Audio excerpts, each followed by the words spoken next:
And just the third meeting ever.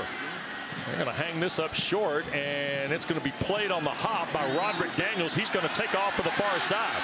Here's Daniels trying to get the edge at the 25, out of bounds around the 32-yard line. Here's where Roderick Daniels is pushed out. So now here comes Kevin Jennings, making just his 7th start. Remember, he took the job before the TCU game, Tom, and those are his numbers in ACC play. Look at that. Look at the productivity, and that's really why this job became his. Consistent performance and the ability to attack every nook and cranny of the field with his arm and his legs. First play of the game, a shot to the right. And that is Jordan Hudson, his 14th catch of the year.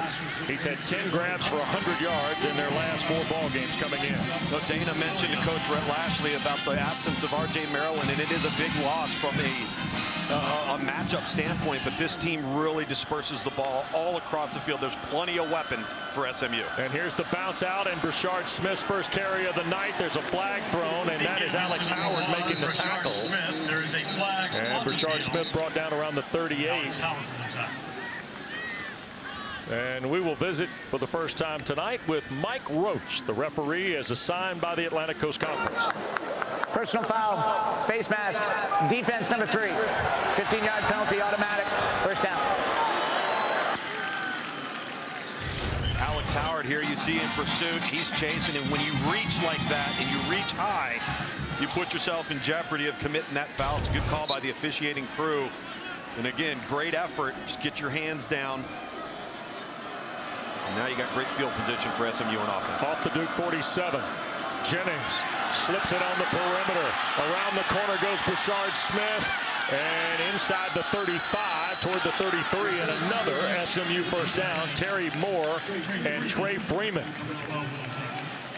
make the stop on the dangerous Brashard Smith. Well, I love the creativity there offensively off of the play action pass in the backfield, getting Kevin Jennings moving the pocket. But in case Brashard Smith looks like a wideout to you, it's because he was one.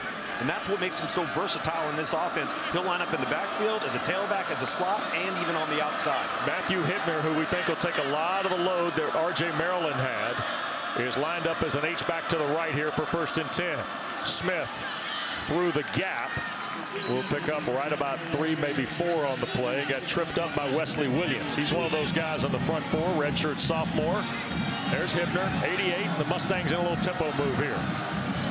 And this is L.J. Johnson's first carry of the night.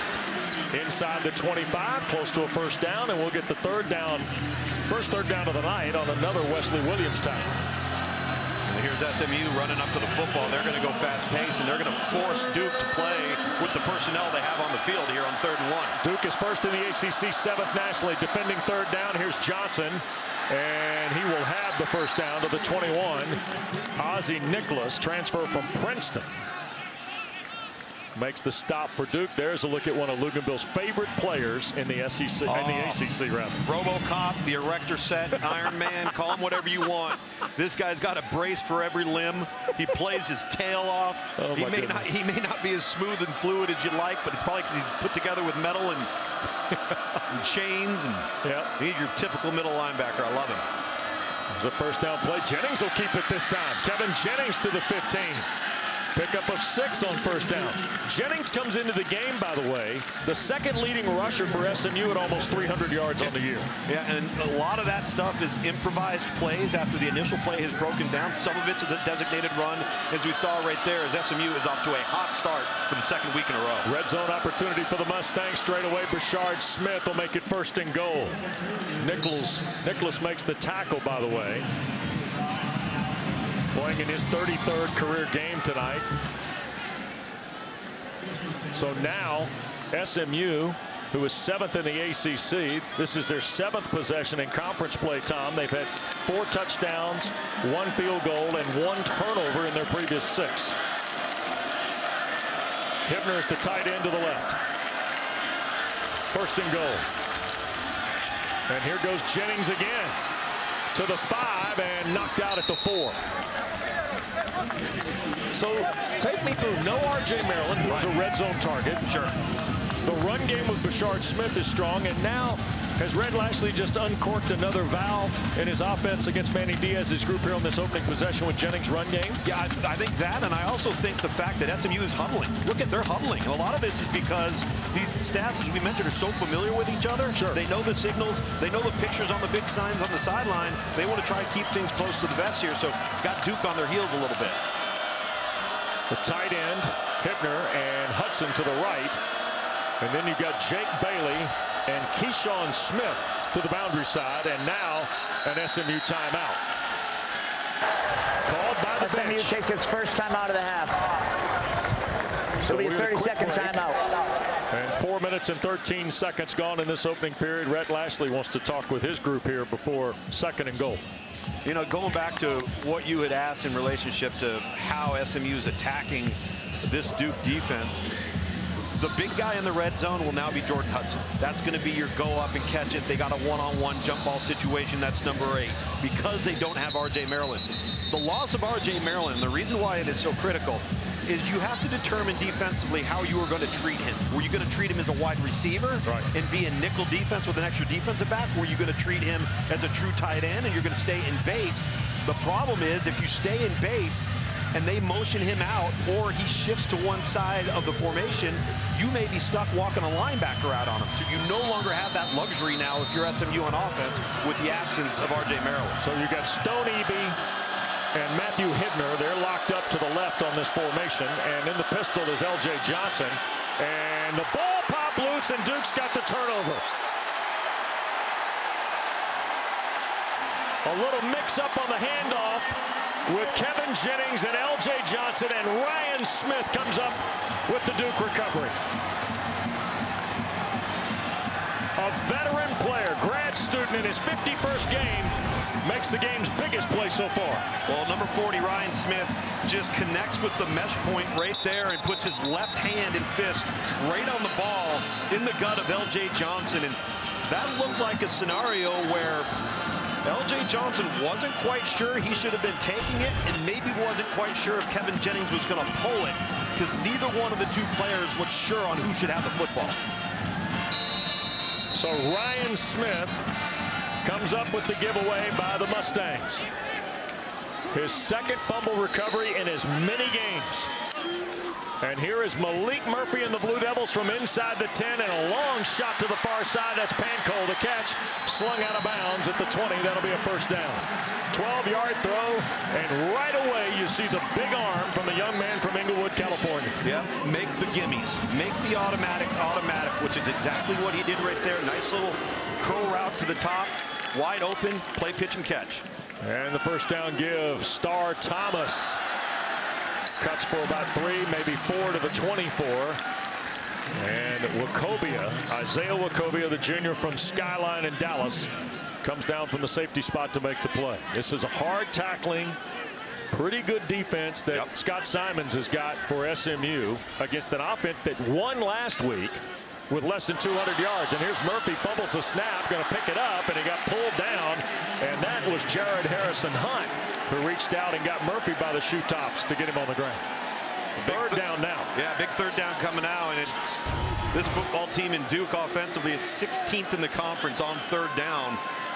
This has not been a good down. He just drops the football, doesn't keep his eyes on it out of the shotgun. Fortunate to get back to the line of scrimmage, but 3rd down has not been friendly to the Duke offense so far this year. Blue Devils are 19% in conference play. SMU allowing opponents just 23% conversion in league play. Here's Murphy trying to fire one in the middle, does, and Pancol's got another catch and a first down for the Blue Devils.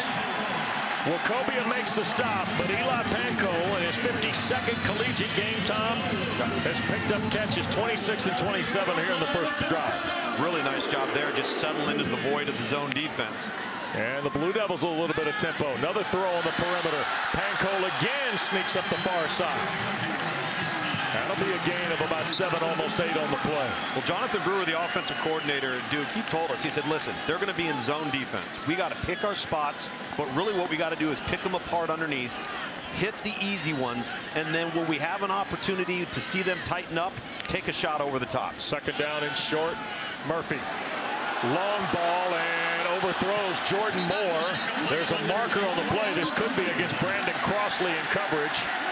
with Jordan Moore. And I'm not sure that, Tom, this didn't happen on the stop. Pass interference. Defense number 1. 15-yard penalty, automatic. First down. There's that shot I talked about. After you dink and dunk a little bit and then get over the top. So you got the stutter go. And then Crossley just hooks him with his left arm, tries to hook Moore's left arm as well. It's a good call by the officiating crew right there. Really good route. And Crossley did it because he had to. He was going to get beat down the sideline. Peyton Jones is coming the ball game with Murphy. Duke's got 1st and 10 in SMU territory after the penalty. And here is Jones's first carry. And Peyton Jones, who's their 2nd leading rusher. That's his 49th carry of the year. Just inside of 200 yards for Jones, the sophomore from Norfolk, Virginia. See, number 46, Tony Boggs, is in there as a fullback, H-back, tight end type. The world has spun back onto its axis because we have a fullback in the game. So we're all feeling really good about that because the loss of Nicky Dalmolin and Jeremiah Hazley, the 2 tight ends, are not available tonight for this Duke offense.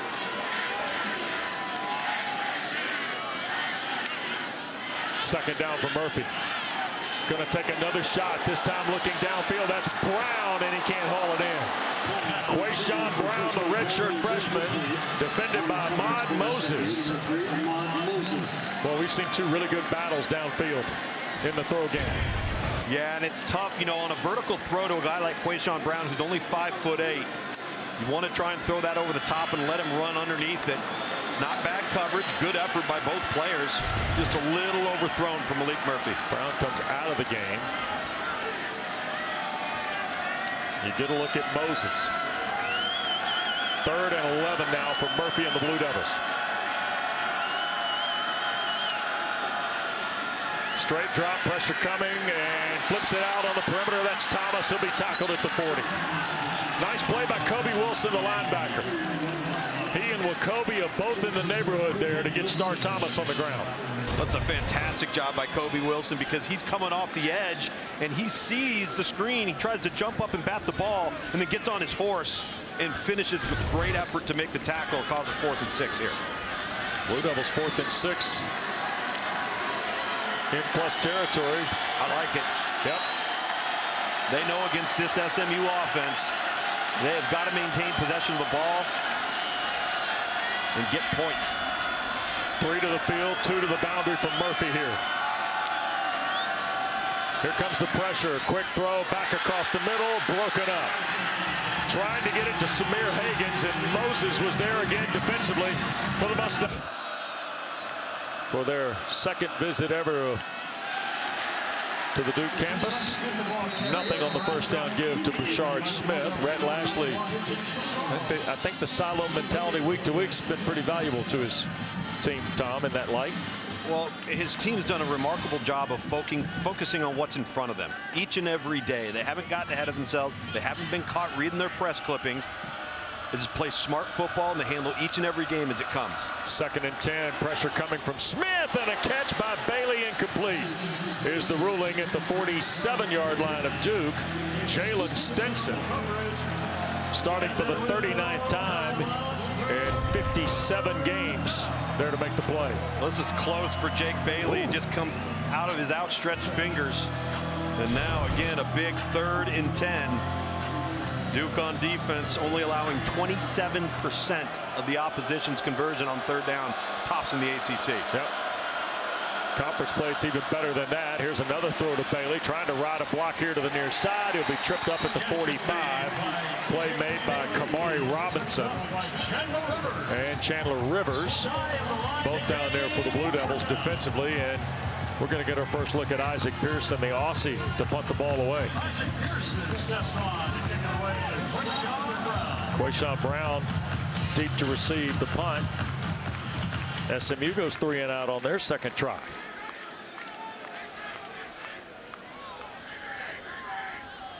Just the 12th 3 and out of the year for the Mustangs. Pearson trying to flip this over. Brown will signal for and make the fair catch at the 5.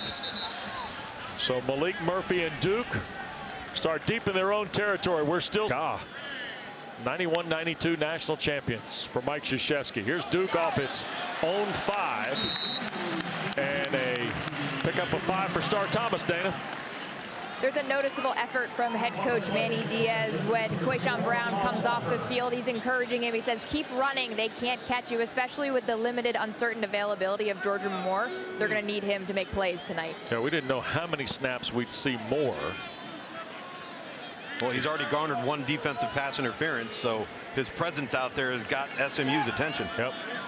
Moore's had 8 catches in the last 4 ball games for the Blue Devils. Here's Murphy, another big shot. That's caught at the top of the route near a first down. And that is Samir Hagans against Cale Sanders, the nickel in the SMU plan of Scott Simons, their defensive coordinator. Now, Scott Simons loves to keep the ball in front of him, and rarely do you see a missed tackle that takes a short play and turns it into a long one against this defense. Murphy on a play fake. Now across the middle, Pancol another catch out to the 35. You know, Tom, we talked about the absence of R.J. Maryland without Nicky Dalmolen, right? Duke's got to find another guy in the throw game. It might be Pancol tonight. Yeah, Pancol right there, contested across the middle on the RPO and throwing the glance right behind it. And so far, very impressed tonight with Maalik Murphy's accuracy. Had 10 catches and a touchdown his last 3 ball games coming in. He's got a 19-yard throw there. That almost got picked by a Mustang because Ahmad Walker, the linebacker, had crossed back in space. It's just a great effort play. You see Ahmad Walker keying the quarterback, looking at the eyes of the quarterback, sinking into his hook to curl responsibility in their zone concepts. They're a 3-deep zone based team, SMU on defense, and this is why you're seeing a lot of underneath stuff where they're just asking Maalik Murphy to find a guy, locate him in soft coverage, and play pitch and catch. Mustangs rush 3. Pancol another catch, breaks away, 2nd and 3rd effort. We'll get him the Blue Devil first down to the 47. Really like the attitude the veterans bringing to the table tonight for Manny Diaz. Absolutely. Guys stepping up. Want to try and get the run game going here a little bit for Duke, but everything is opening up in the passing game right now. 5 catches, 59 yards now for Eli Pancol. 4 minutes to go. Quick shot to the perimeter. This is Brown, who Dana spoke of just a moment ago. He'll rip off 9 on first down before Wachovia the stop.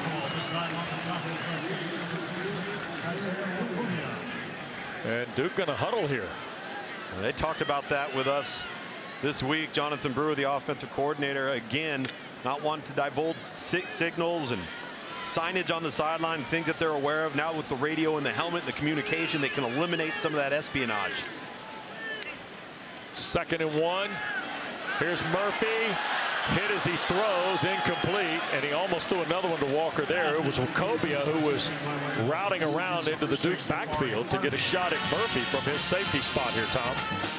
Yeah, I see 23 on the right side of your screen.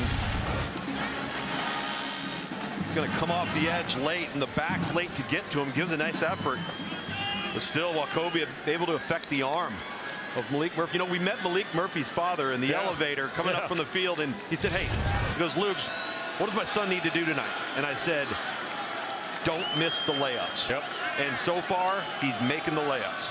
3rd and 1. Peyton Jones with a first down carry, I believe, here to the 43. Yes, they're going to confirm it. It'll be a Blue Devil first down.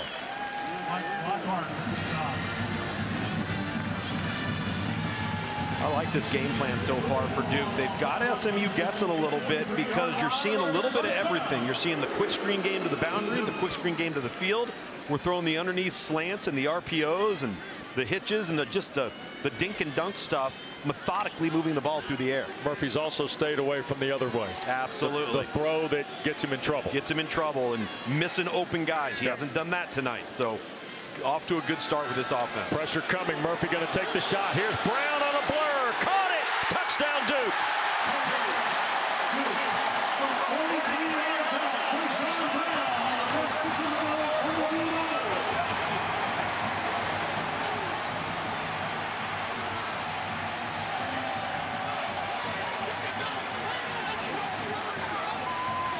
Second touchdown catch of the year for Quayshawn Brown.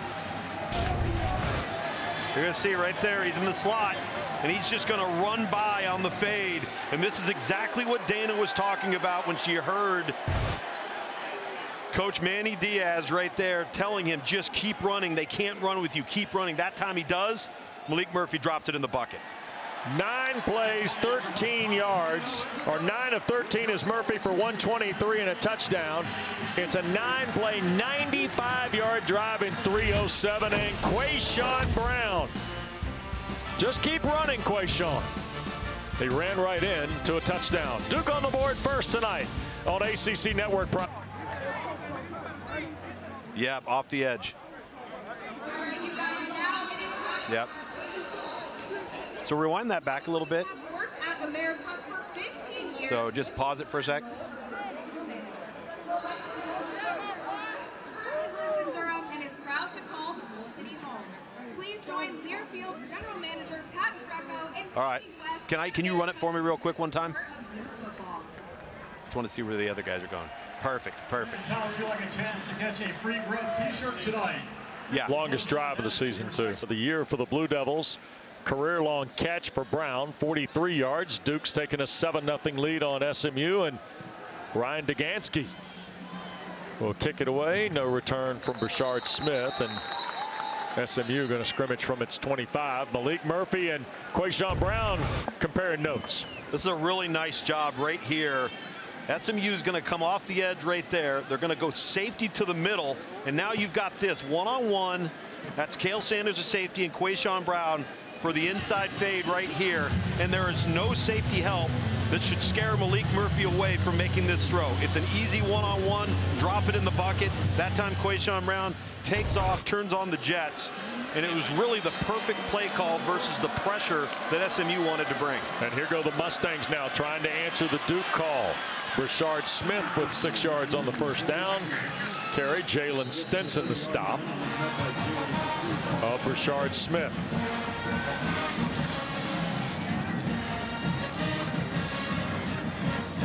Interesting to see how Lashley's team handles falling behind here, Tom. Well, if you notice how much they've slowed down, right? They want to go fast, but you can't go fast if you're not getting first downs. So it takes you a little bit out of your element. They've outscored opponents 87-31 in the first quarter this year, but Duke's got the early lead. There goes Smith. He'll break the line for the first down to the 36. Kendi Charles. Now you talk about the intertwining of these two staffs. They're players that intertwine here tonight. Yeah. Kendi Charles played at Liberty. One of his teammates at Liberty was Ahmad Walker, who plays for SMU now. Here's Jennings up in the pocket to his left. Is he going to throw? Sure. Sidearm shot, and it's caught.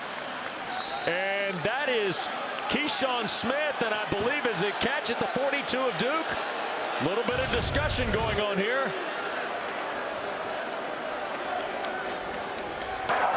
Ruling on the field is a completed catch for first down.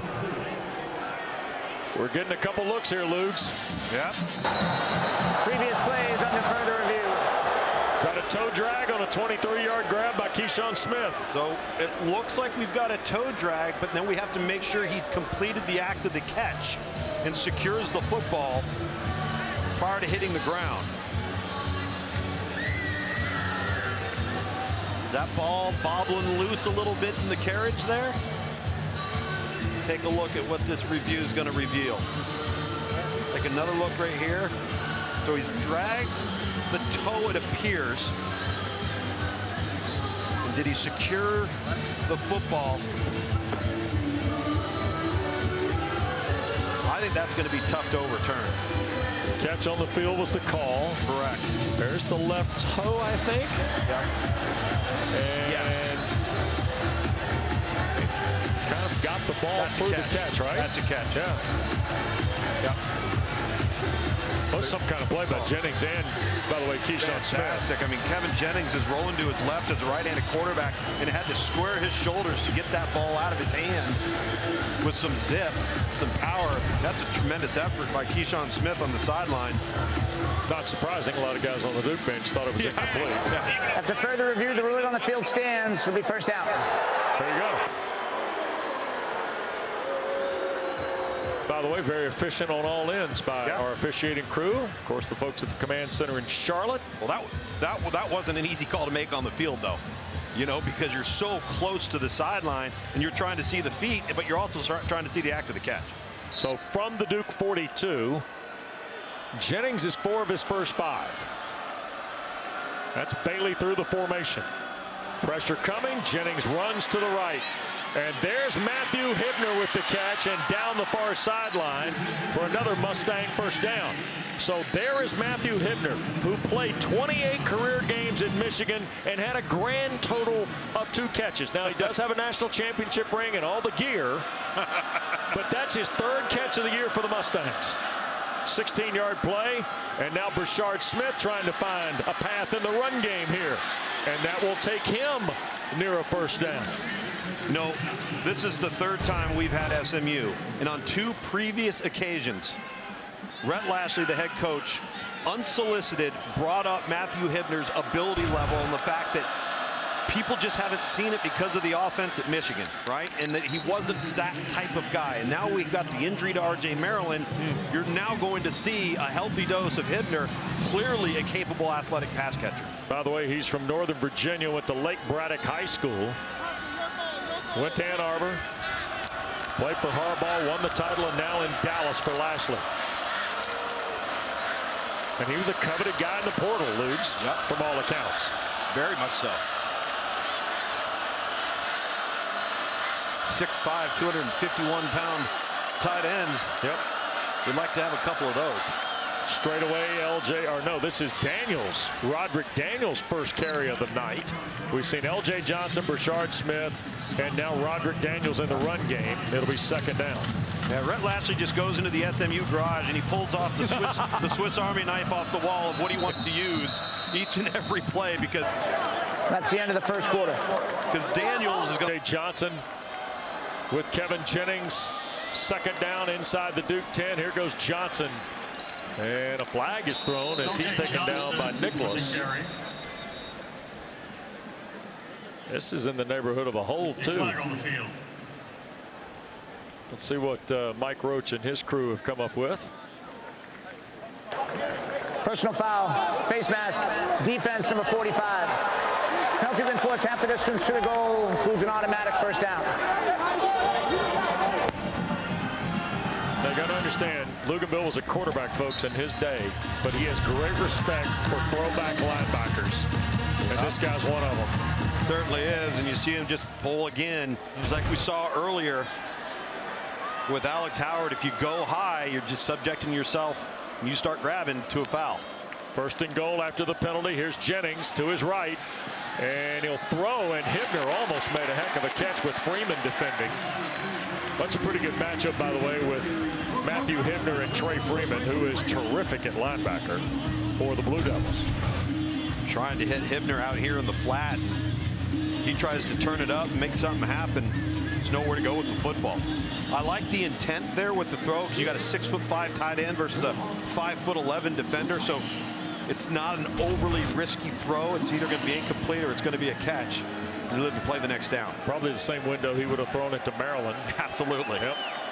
So now 2nd and goal. That's EB in motion. Hand to L.J. Johnson. Took a hit at the 3. Falls forward toward the 2. Nicholas again the hit on L.J. Johnson. He's 220 pounds from Cypress, Texas.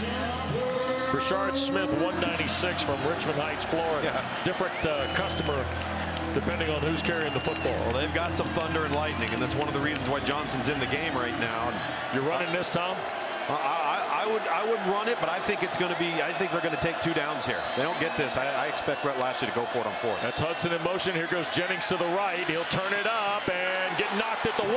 Ball popped out, but I think SMU fell on it. Michael Reese punched it out. And let's see, I think Logan Parr fell on it. Big 71. Yeah. And as a result, Duke ends up losing a yard here because of where he gets to about the 1, but then the ball goes backwards.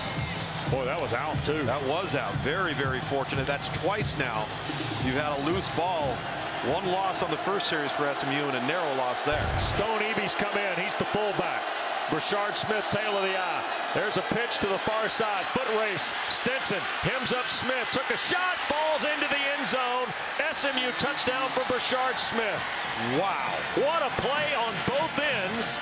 And Smith wins the battle for the SMU score. What an absolutely fantastic individual effort. That's a linebacker. That's number 12. That's Trey Freeman. When Brashard Smith decides to lower his shoulder, that's 6 foot, 235 pounds. And Brashard Smith's a former wide receiver at 196. Whoa. So that'll get your teammates' attention. Sure will. 12 plays, 75 yards, and 238. Game tied on the extra point. Everybody thinks these plays are always easy, Tom. Right? Hyde. And the kick will not be returned. Duke will start from its 25. So time for tonight's dynamic play of the game. Tom Luganville brought to you by T. Rowe Price. And none other than Brashard Smith on that very last touchdown run. Once he makes this choice right there to cut back inside, it's like, well, here we go. I got no other choice but to lower the boom on number 12, who's one of the better players for Duke, and Trey Freeman at, again, 230 pounds. And Brashard Smith, the former wide receiver, converted tailback, jack of all trades, won that battle. Lowest man wins. I'll tell you what, it's interesting to listen to Rhett Lashley talk about Brashard Smith, Manny Diaz talk about Brashard Smith. Yeah. I mean, just because the recruiting process, he started his career playing for both at Miami as a receiver. So here's Murphy and the Blue Devils from the 25 in a tie game. Quick throw to the perimeter. That's Hagans. And Samir Hagans will be taken down by Moses. Very little, if any, gain on the play. The more you see Ahmad Moses, you like the way he plays the football in space. Oh, he plays fast. He leveraged the football there, split two blockers, and was able to make the tackle in space. As we referenced earlier, you're not going to see a bunch of leaky yardage against this team. Not sure what the holdup is here. And Murphy stepped out just to get the call through the system, didn't he, Tom? Yep, looks like it. Taking their own sweet time, too. Jake Taylor, the tight end, is slot left to the near side. Murphy wants to throw and whizzed it right by Harvey. And that right there, Wes, is an example of what we talked about, right? You can't miss those layups. You've got the curl rock coming right back down the stem at you. He's wide open. Pitch and catch. Make that throw. And he's made that throw tonight up until that moment, and he knows it. There's 10 of 15 now in the ball game. 123 in the touchdown to Quayshawn Brown. Remember, Duke won that game last Friday night with less than 200 yards of total offense, in part because their defense forced Florida State into 3 straight turnovers. Right. Third and a full 10. Murphy. Again, the shot. That is caught, and that's Harvey for the first down at the 40. Now, Tom, you've forgotten more quarterbacking than I'll know, but it looks like Murphy takes a little off this. Well, he took some off of it, but you got to understand the level of arm strength that you've got to have to make that throw when you're falling back and your feet aren't set. That was all arm. Seeing the Blue Devils quick to the snap. Harvey again.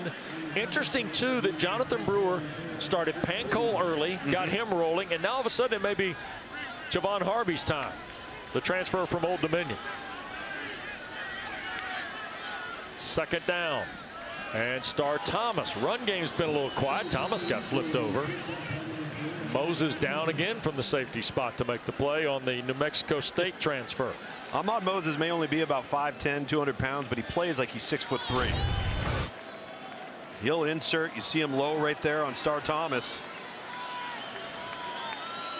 Looked like a little guy play like a big guy deal. Yeah, absolutely. Yeah.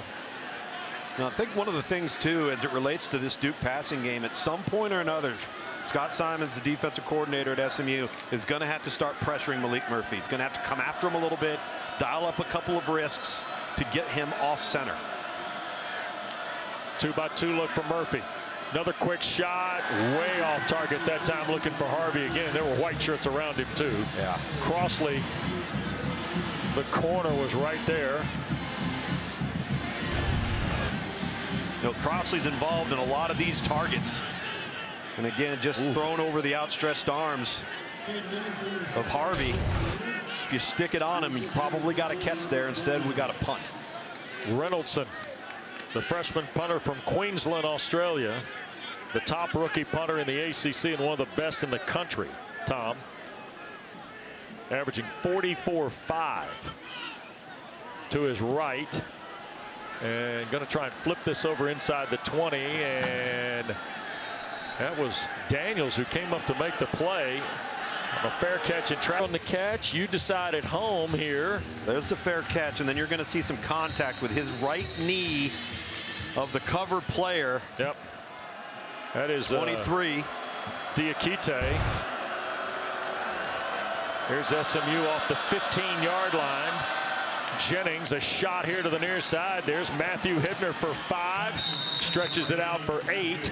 Terry Moore the stop. So Red Lashley wanted to know. I don't blame him. Because look at it from a field position standpoint. You're tacking on some yardage there. Yep. Second down give is Brashard Smith. By the way, for the record, Hibner's got a couple of catches here in this first half. And there is the 41-year-old native of Springdale, Arkansas, coaching tonight in his 35th game with the Mustangs. Winner of 24 of his first 34.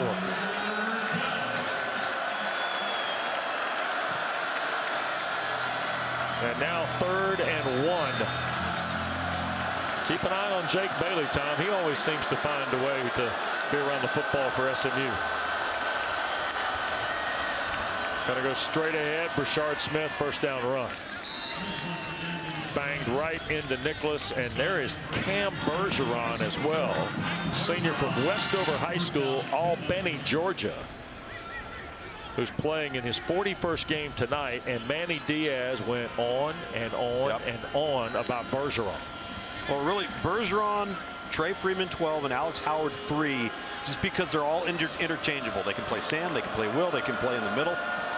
Little reverse, and this is Hudson to the far side and got flipped over as he turned the 30-yard line, and a Blue Devil still down on the play. Savion Byrd could not quite seal that block, and Chandler Rivers is down. He made a heck of a play on this tackle. Timeout for an injured player on the defense. Timeout on the field. So they're going to tend to Rivers, and we're going to take a break. Timeout on the field in Durham. We're tied at 7 when we come back.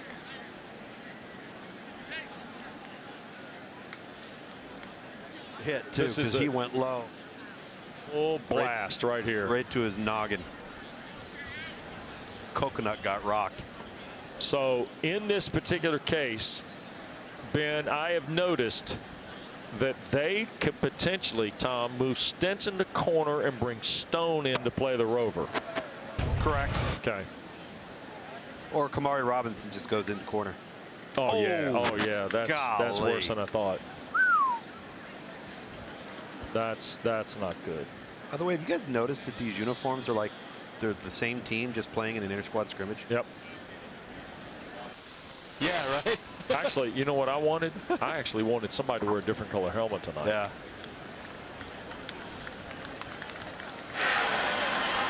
Oh! Yeah. You're gonna. Well, he's a good player, too. Yep. This guy who coaches the secondary for them, D'Angelo Bentley, he must be a pretty good coach. Yeah. He gets a lot out of them. Yeah. I mean, he was with the. Yeah. By the way, former Patriots assistant, too, by the way, Ben.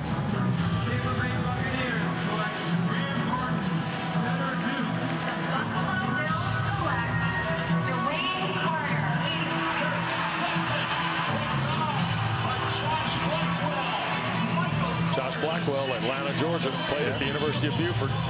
Chandler Rivers was able to make it off the field. Junior from Beaumont, Texas. Terrific player, by the way. 34th career game tonight. He had a pick 6 last Friday night in here against the Noles. And we join live action, 2nd down and 2 here for the Mustangs. Yeah, Kamari Robinson, number 5, comes in at corner. Yep. Down to the bottom of your screen. When you see now that Jordan Hudson's going to move to the boundary side here. And L.J. Johnson, Tom's a running back. He'll get the call here, and first down to the Mustang 40-yard line. Michael Reese the stop for the Blue Devils. It's fun to watch these guys draw up. As Spurrier would say, who's here tonight, fun to see these boys draw up ball plays. Ball plays, that's exactly right. Yep. Here's Jennings, wants to throw, pressure coming, gonna sail it for Hudson, out of bounds. That was a throwaway as much as it was a getaway for Kevin Jennings. And that's why he's the quarterback of this football team. Rarely puts the team in danger, rarely takes risk with the football, at least ones that aren't calculated. He's under duress there. Get the ball out, 2nd and 10. The thing I was going to say before that play is Duke's got to be somewhat frustrated because they haven't been able to get SMU behind the chains.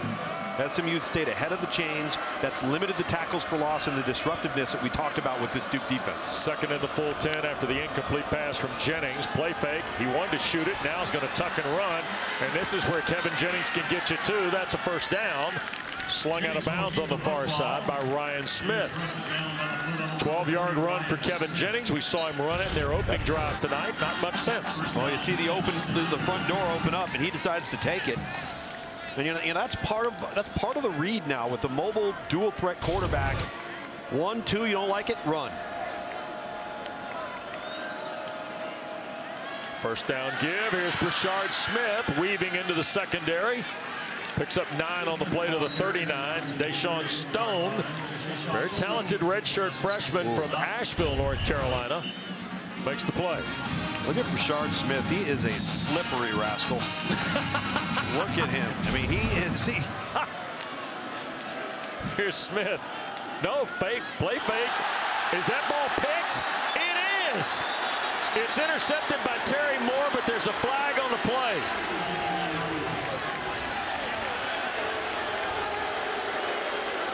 Here's Mike Roach. Pass interference, defense, number 26. Ball be placed in the spot of the foul, automatic first down. So did Pickett interfere here on the and the ball got batted into the air, I think, and then Moore caught it on the deflection. correct. Right? Yeah, correct. So Pickett's all over Moochie Dixon, who's running the glance route or the slant route right there on the inside off of the RPO, and that's what they got him on, over the top of the shoulder. And that's where the ball was secured. What a great individual play by Terry Moore. But you just can't crawl over the back of an intended target prior to the ball's arrival. Fresh set of downs at the 27. Jennings, quick shot, batted away. VJ Anthony, a candidate for the deflection here. Yep. Former Jordan Falcon from here in Durham. You see his height at 6'6", and Kevin Jennings is not 6'6". 5'11" on a great day. And if you can't get there, if you can't get home, get your hands up. Deflected balls can turn into turnovers. 10th play of the drive. Jennings, here's Hudson in a sprint. Oh no, Keyshawn Smith, and he fumbled the ball, but I think fell back on it at the 24. Tom, I will say tonight, 3-4 times in the ball game here in the first half. It's the sloppiest SMU's looked. Mustang's been a little loose with the change. Yeah, no question about it. And it's already cost them a potential touchdown on their opening drive as they fumbled in the red area, but that ball's out. Very fortunate to secure that football. But you're right, Wes. SMU's got to start doing the little details that turn into big things. Roderick Daniels now checks out. 4 to the field here for Jennings. Blue Devils look like they might bring 4. Jennings going to keep it, create the run path to the near side, and Kevin Jennings knocked out at the 15, and that's a first down. Terry Moore shoved him out of bounds.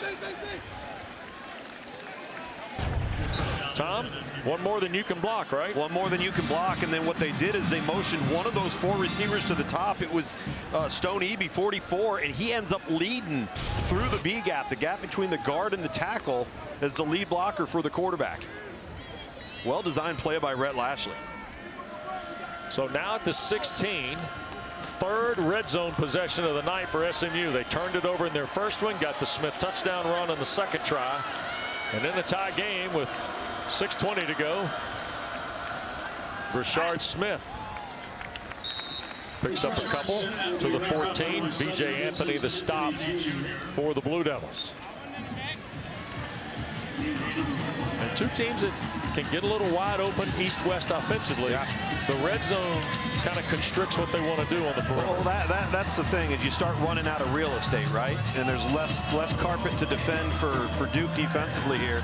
And that's why the little details when you get inside the red zone are so critical, because the margin of error really thins out. LJ Johnson with Jennings. Duke bringing pressure. Jennings crossing route and batted up in the air off the pads of Moochie Dixon. Dixon, who had the 87-yard slant for a touchdown to start the ball game at Stanford last Saturday night, had this one bang off the shoulder pads. Well, and this is just a late look by Kevin Jennings, who is not able to take anything off of the football and throws it to the back shoulder of Dixon. If he made that an accurate throw, that's a touchdown. 3rd and 8. And now a Rhett Lashley timeout. SMU takes its second timeout of the half. It'll be 30-second timeout. You're valuing the possessions a little bit more tonight if you're one of these coaches, aren't you? Well, you're maintaining possession of the ball, right? And now it puts so much pressure on you to get points of some kind, because you got to make sure every single drive ends in some form of a kick, right? Tom, the next snap is going to be the 14th play of the drive. SMU tonight has had a 10-play drive with a fumble, a 3-and-out, a 12-play drive and a touchdown, and now a 14-play drive, and we don't know how many, if any, points. Right, and offensively, SMU has a rule that they live by. A successful drive has to be 7 points or 7 plays, minimum. All right, so they've hit that on every series except for one, as you just referenced. So maintaining possession of the ball, even if you're not getting 7 points, you're able to flip field position. Good things happen. They've run 38 plays to Duke's 24. Manny Diaz is going to get the ball to start the second half. He'd like one more crack of it in this half. Here's 3rd and 8. Out of the timeout, Duke brings 4. Jennings, a little sidearm shot. Bailey to catch. 1st and goal, SMU. Well, there's your guy, Wes. You mentioned when it gets to be 3rd down, 2nd down and long, you start to find number 12, because 12 finds a way to get open. Timeout on the field for an injured player. Chandler Rivers, who was shaken up earlier in the drive, makes the stop here. It just basically you're running 3 slant routes to the trip side, to the wide side of the field, and you're picking the open window if you're Kevin Jennings. What a tough as nails go up and get it catch on a critical down, and a fresh set of downs now for SMU as the second quarter unwinds. Bailey's 18th catch of the year. He trailed RJ Maryland in receptions coming into the ball game tonight, and now without Maryland the rest of the year, Bailey comes into the game as the leading receiver. Sub 20 catches. Here is Smith now in the backfield. It's 1st and goal for SMU. And Brashard Smith for a yard. And the Blue Devils stop that pretty promptly. And you see 99 is Aaron Hall, who's a Southern Durham product. 99 and 91, Kendi Charles. They're the handful on the inside. 44 yards, 14 carries tonight for Brashard Smith, and a touchdown. LJ Johnson now in the backfield. Pitch it to him on the boundary side. Johnson gets thrown to the turf at the 2. Ozzie Nicholas the tackle. And here we are back to 3rd and goal again. That's a lot of blue jerseys in the box. And I don't think Duke right now, SMU's got enough to block them. They're banging their head against the wall. I'd be surprised if they don't maybe spread out here a little bit and lighten up that box. We got a Blue Devil shaking up on the play. And it's like Jalen Stinson. Yeah. So Jalen Stinson, terrific player. Tell you, one of the nice things we've seen in this first half tonight, as Manny Diaz is out to check on the young man from Opelika, Alabama. And being from Alabama, it reminded me that Duke is honoring 3 separate teams here tonight. The 1989 ACC championship team of Steve Spurrier, and it's good to see Coach Spurrier knows he was with the Huddle folks earlier. Yesterday afternoon, you and I and Mark Packer and others, we had a chance to spend some time with David Cutcliffe, of course, who took him to the title game in 13. And then just a moment ago here, the 30th anniversary of the 1994 team and the National Coach of the Year. Winner of the Dodd Trophy that year was Fred Goldsmith. And just a hat tip to everybody with Duke Athletics. Tom, I told you during the break, I think it's a marvelous idea to bring 3 decorated coaches back, especially at a time when you got so much energy with Manny Diaz's first season here too. No doubt about it. See, they spread them out here a little bit more. I like this move. Johnson in the backfield. You got Hudson to the boundary, 3 receivers to the top, and it's going to be Jennings. And the ball popped loose. Is there a ruling? I haven't seen a touchdown signal yet. It is now a touchdown for Kevin Jennings. Ozzie Nicholas and Kevin Jennings, it looked like, met right at the goal line.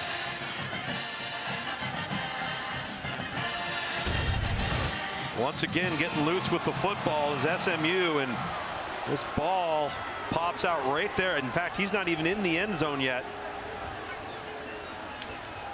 Ooh. Wow. Wow. Deshaun Stone knocked it out. Nicholas was right there too. You see him 45. And then Jennings corrals it.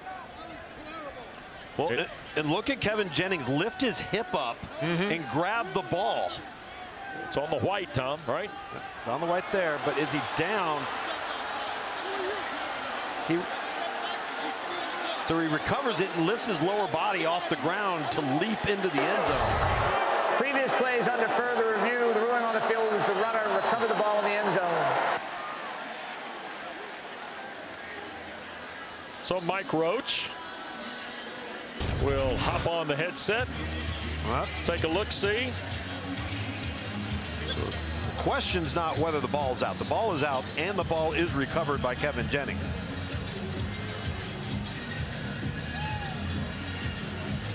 It does look like the ball is on the white. Let's see. Bring it back. Bring it back. Possession.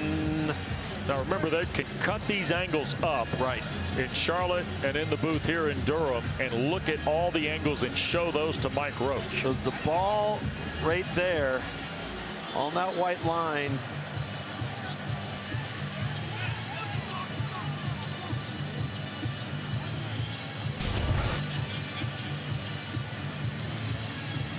Frame by frame here, Tom. I'm very intrigued to see what they're going to say, and if we can maybe go slow here, because I want to see what they say about this part of his body right there. Because watch when he grabs the ball, what he does with his body to get the foot, secure the ball, and then get in the end zone. After further review, the ruling on the field stands as called. It's a touchdown.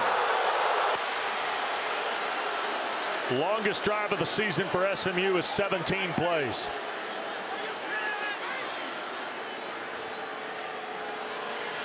And with 3:56 to go now, the Mustangs have put 2 second-quarter touchdowns on the board. Well, they've done it the hard way. Tell the truth.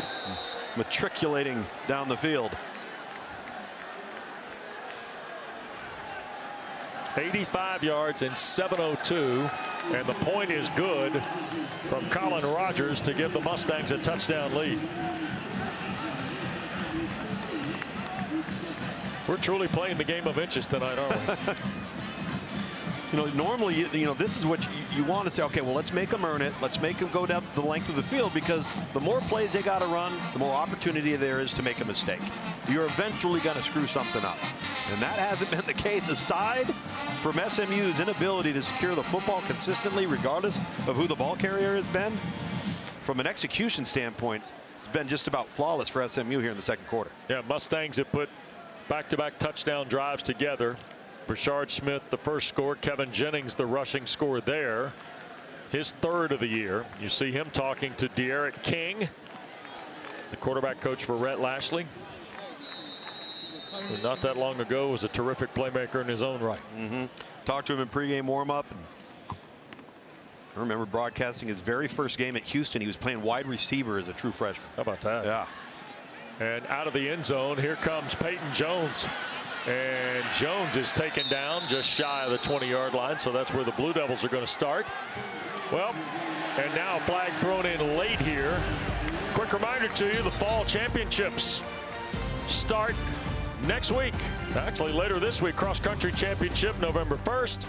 Next Saturday, the Ally Women's Soccer Championship, Field Hockey Championships, presented by Geico, and the men's soccer, all coming up for you in early November right here on ACC Network and streaming live on the ESPN app. We had a personal foul penalty called against the Mustangs, so Duke's possession will start near its 33-yard line with under 4 to go. Manny Diaz has got all 3 timeouts. And Maalik Murphy ready to go to work for the first-year Blue Devil head coach. Well, you got plenty of time. You get the ball coming out of the locker room to start the third quarter. 3 timeouts. You're moving the ball. Haven't run it particularly well just yet. Jordan Moore goes wide to the right here. They're going to run the ball to Star Thomas into the center of the Mustangs 7. Ahmad Walker the stop. First guy there for Rhett Lashley. Transfer from Liberty.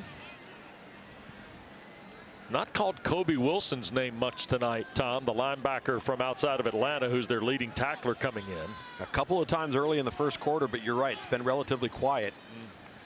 It's really been Ahmad Moses, number 3, Brandon Crossley. Yep. 2 have played really, really well in the defensive secondary for SMU. Duke's got just 15 yards of rushing here in this first half. 2nd down 8 for the Blue Devils. Murphy back across the middle, and Brown the catch. He'll be short of the first down at the 41. Tripped up by Wacobia. Again, another example there of Wacobia going low and tripping up Quayshawn Brown of SMU's ability to not allow 3, 4, 6-yard routes to turn into 80-yard runs. Yep. Boggs checks into the ball game for 3rd and 2. Big Anthony Booker comes in at defensive tackle at 348 pounds on 3rd and 2. I'd put him in too. And we got early movement. And you see number 10 in the white go firing through. And the flag from the Duke backfield. A little bit of discussion here with Mike Roach and his crew. Look at Booker. False start on the offense, number 8. 5-yard penalty, 3rd down. Looks like a keg. He is a monster. My buddy Dave Archer would say he's a solar system. He's got his own solar system. Yeah, that's right. There's Tank Booker from Cincinnati, Ohio, Arkansas, Maryland, and now SMU in his college career. 3rd and 2 and 3rd and 7 are 2 in completely different worlds. Yeah. In a world that Booker doesn't play in. No. Thomas is in the backfield.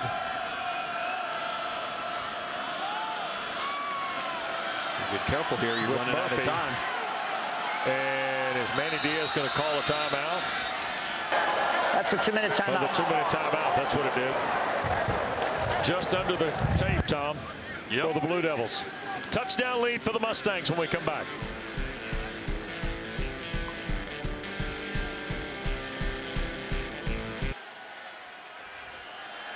We're getting ready to see a little bit of the depth chart, I think, at the receiver spot. Here's Murphy out of the 2-minute timeout to his right and incomplete. Quayshawn Brown was the intended target. It'll be 3rd down on a miss there. It's now 4th down for Duke. 7 now with 1:56 to play. You go from 3rd and 2, you get the penalty, 3rd and 7. SMU decides to dial up some heat. I like the call there from SMU. They've got to start doing that a little bit more and getting Maalik Murphy off platform because he's not a runner. First 3 and out of the night for the Blue Devils, their 30th of the campaign. Under 2 minutes and 1 timeout for Lashley's Mustangs. Reynoldson to punt it to Daniels here. Within a whisker of a block, here's Daniels inside the 20. And Roderick pushed out at the 24, I think, and that's where things will begin. There is a flag across the way in front of the Mustang bench at the right side of the field at the 42. So we'll see what Mike Roach has here. 46-yard punt by Cade Reynoldson. During the kick, holding receiving team number 28. 10-yard penalty from the end of the kick. The SMU's football first down. Quick reminder to you, SMU's been a little loose with the rock here tonight in the first half. Brashard Smith, the running back, and he gets the carry. Smith will weave for a first down to the 20 with 100 seconds to go. And the Mustangs leading 14-7 on the Pickett tackle. Clark starts again here for Jennings. Play fake. No, he did give it to Smith. Did a heck of a job hiding it. Aaron Hall makes the tackle. No gain on the play. And are we going to get another timeout? This would be Duke, I think. Or no, SMU going to call theirs? No. Yeah, they're taking their own sweet time, and clearly Duke has no intention of trying to get this ball back. They just want the ball coming out of the locker room. Right. Get out of the half. Yep. L.J. Johnson in the backfield with Jennings. And Johnson gets the carry. First down and more out beyond the 35 to the 36. Clock stops with 45 seconds left on the Bergeron tackle, and Mustangs are on the hop here after that play. Yeah, that might change things a little bit. Here's the snap. Duke bringing 4. Jennings going to spin it down the field. Intercepted. Bergeron. Cameron Bergeron picks it in Duke territory at the 44 with 36 seconds left on a ball intended for Daniels.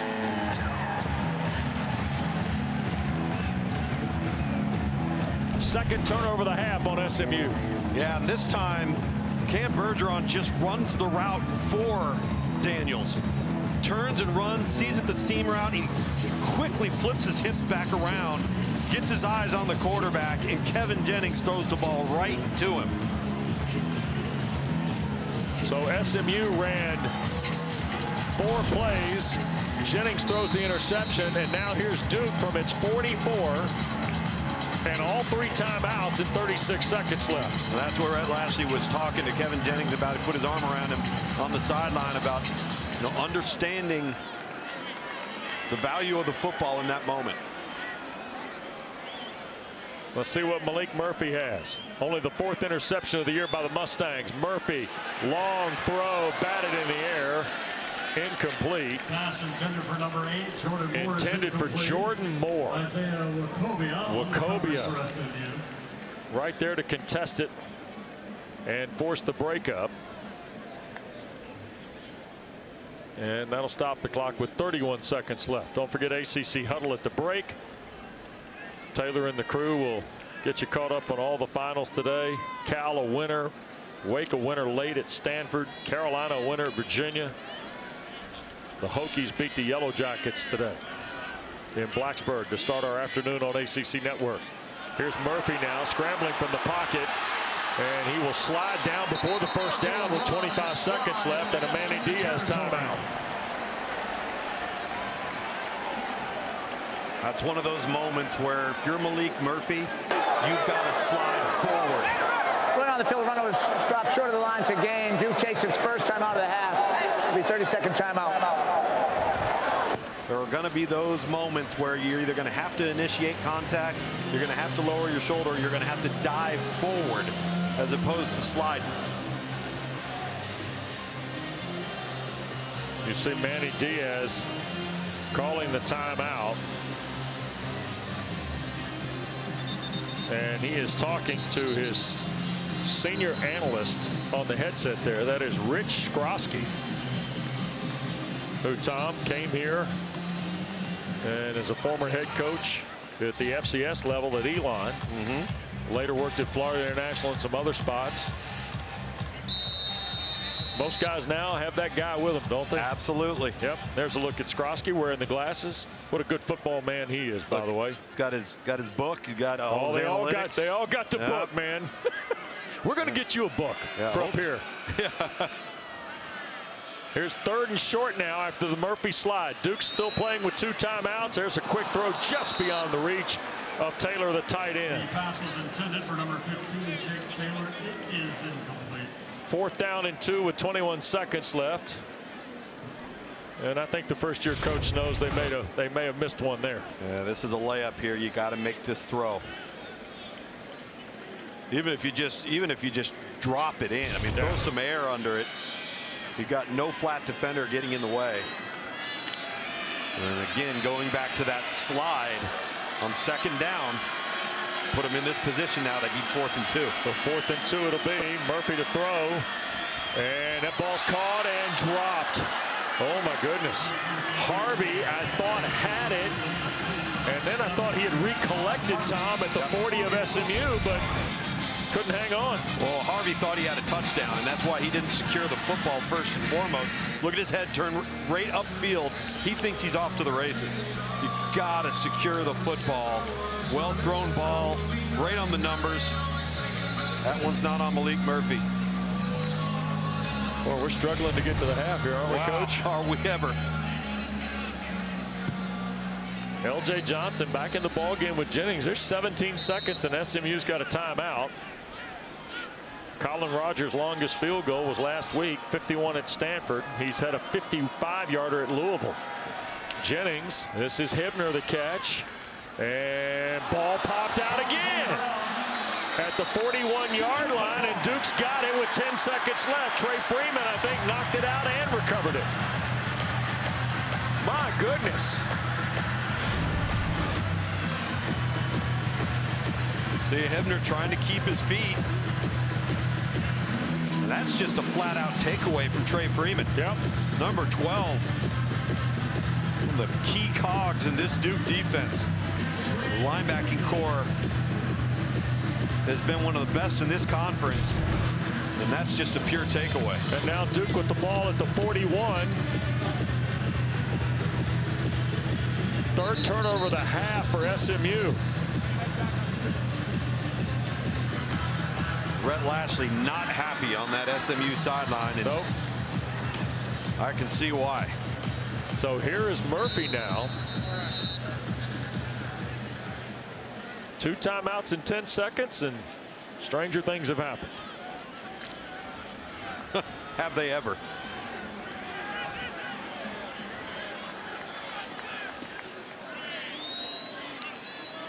The snap to Murphy. SMU brings 4. To his left. Now back into the middle of the field, and Pancol the catch. He's tackled.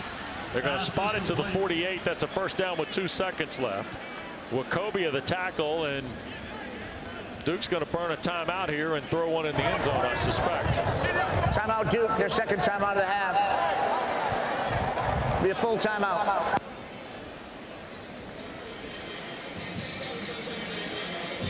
Well, Maalik Murphy's got plenty of arm to make this throw. He's got to keep it in bounds, keep it high.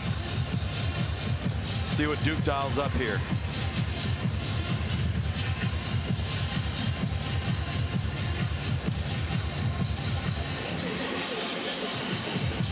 So while the band waits, we were at a place last week where that was a problem one time. Well, that band's only been standing there for 15 minutes. I've been there longer than that, Coach. I know. I'll tell you something. So SMU wants to knock it down. Duke wants to find a way to make a play in the end zone here.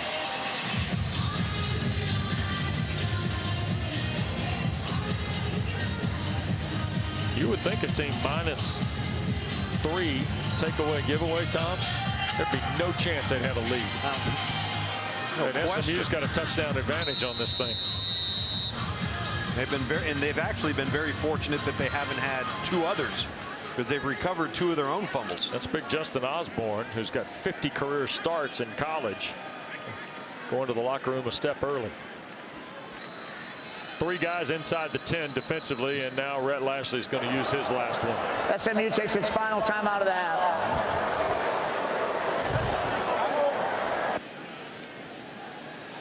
There's Scott Simons. He's got the hoodie on with the black hat. He's the defensive coordinator for the Mustangs. These are 2 really good staffs, Tom, that the more success they have, people are going to find out how good they are collaboratively. I mean, second chance we've been around Duke staff, Jonathan Patke, Jonathan Brewer, terrific young coaches for Manny Diaz. He's got a rock solid staff going here at Durham. And Rhett Lashley, a lot of people knew and suspected SMU might be good. What they've done through the first half of the conference season, trying to get to their 4th ACC win tonight, has been really impressive. You know, and you got to go back to when Rhett Lashley first got hired at SMU. SMU wasn't playing any defense. That was the #1 priority, is they knew they could play offense. But they had got to get better on defense if they were going to have a shot to be a competitive ball club. That happened. You win the conference a year ago. You move up into the Power 4 ranks, and now you're so much more well equipped for the transition. So now, off the SMU 48-yard line, this will be the final swing of the first half, one way or the other. Mustangs on the pressure. Murphy to his right, unloads for the end zone. Has it got enough?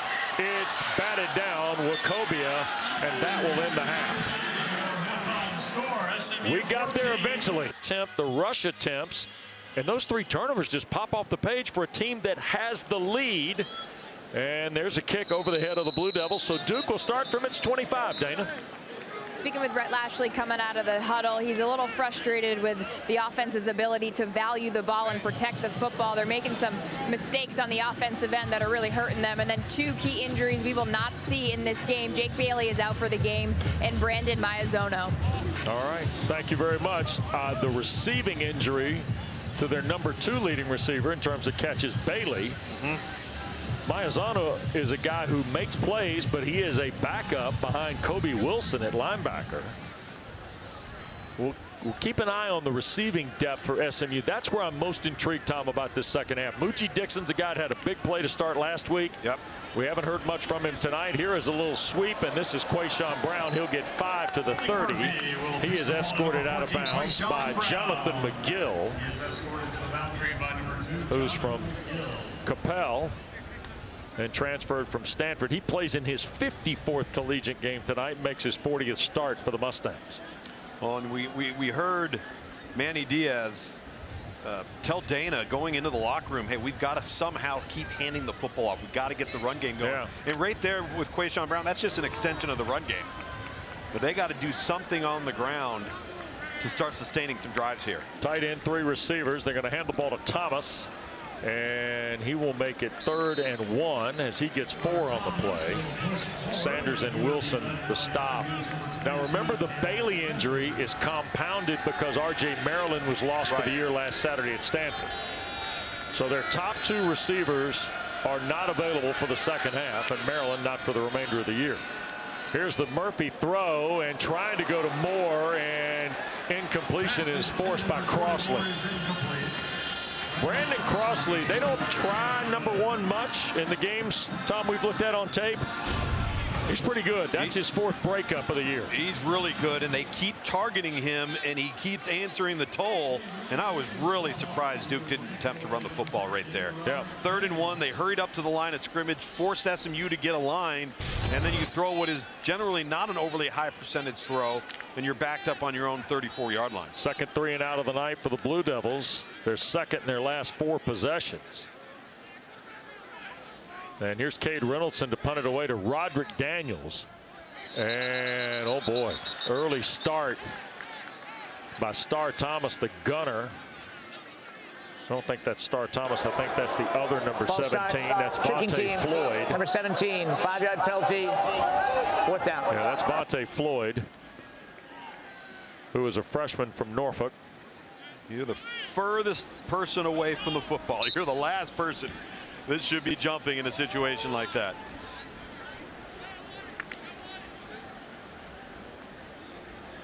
So we'll re-rack the punt for Reynolds.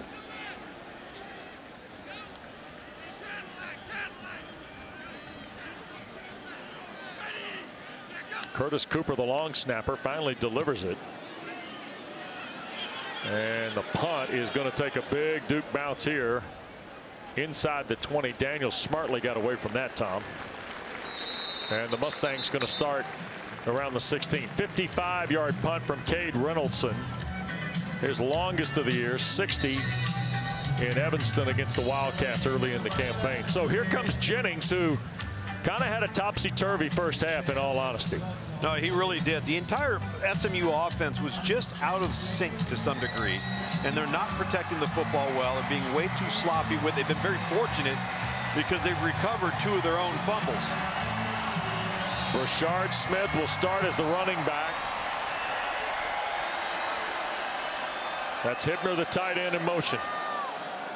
Jennings to Hibner on the perimeter, and he will run through the Alex Howard tackle. Good to see Howard back in the game, by the way. Yeah. Shaken up late in the first half. That's a throw of 4 on first down.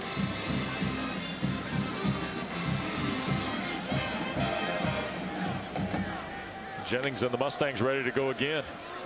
And here's Brashard Smith. He'll have a first down, stretching to the 27-yard line. Tackle made by Terry Moore of the Blue Devils.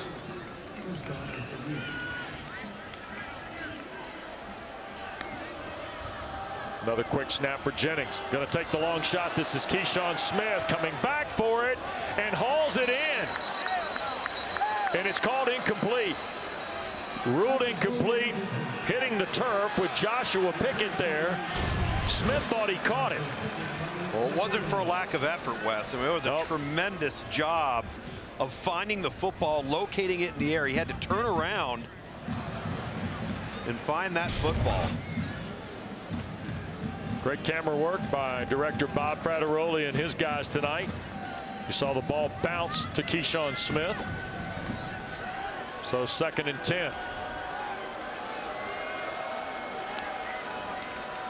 Jennings pulls and shoots it in the middle of the field, and breaking away, this is Roderick Daniels. Got 2 Blue Devils to beat inside the 10 and pulled down shy of the goal line. No, he hit the pylon. Touchdown. Roderick Daniels. And Tom, another slant. Again, the RPO with the token fake in the background, and at first Kevin Jennings double clutched on this throw. Didn't like what he saw initially, ends up delivering it late, but Roderick Daniels, let's see where he goes. Well, he doesn't actually hit the Rivers pylon. does. Rivers does. Yep. Yeah, this will be looked at here. 73 yards if it stands. And Mike Roach. Running on the field's a touchdown. That plays under further review. And you've seen a couple of angles already. We'll show you this one.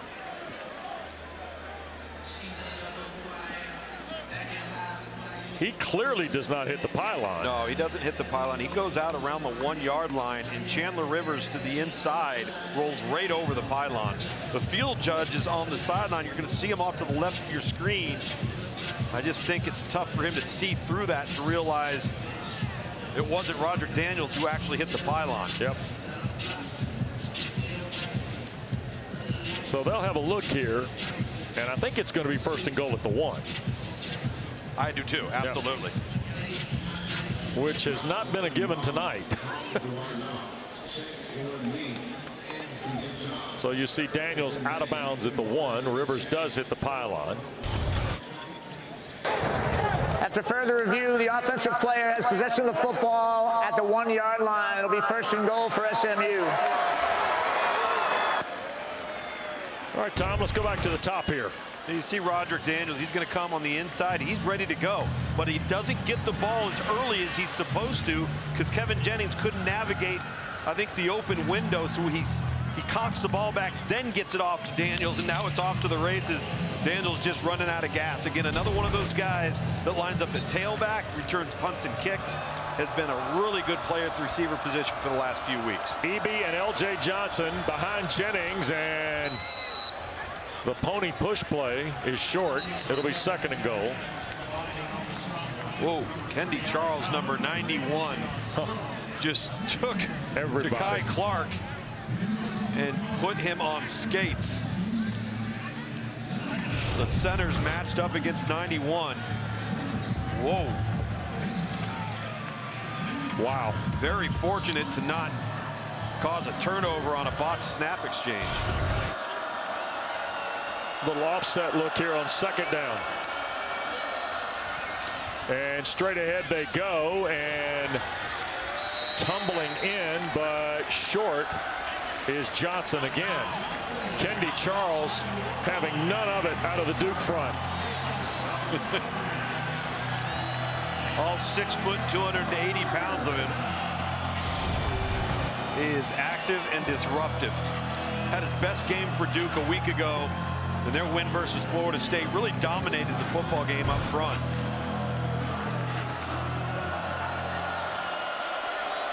LJ Johnson, the deep back. There goes Jennings, and they're trying for the shove here. Now the officials will scurry in from either side, and now it's called a touchdown. Much to the dismay of the Blue Devils, Jennings in the end zone. 2nd rushing score of the night for the Mustang quarterback. SMU downright stubborn about running the football. That's what they were going to do as we take a look at Kevin Jennings. See if he crosses that line.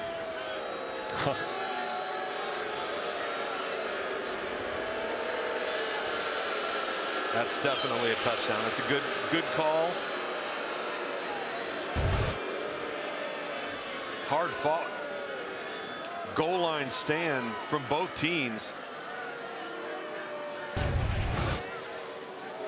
Oh, wow, we get up close here.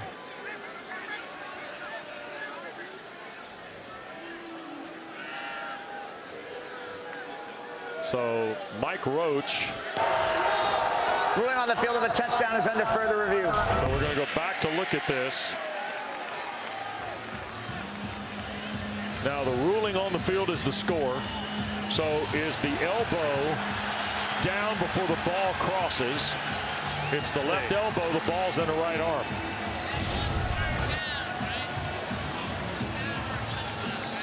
We got a couple of looks here for you. Yep. There's the left elbow. That's down. Yeah, the elbow's down. The ball has not crossed the line yet. Right.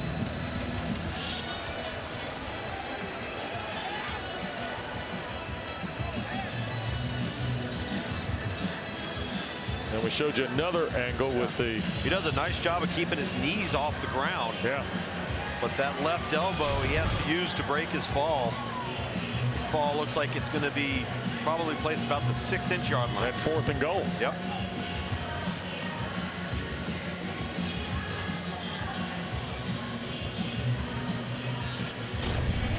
Manny Diaz.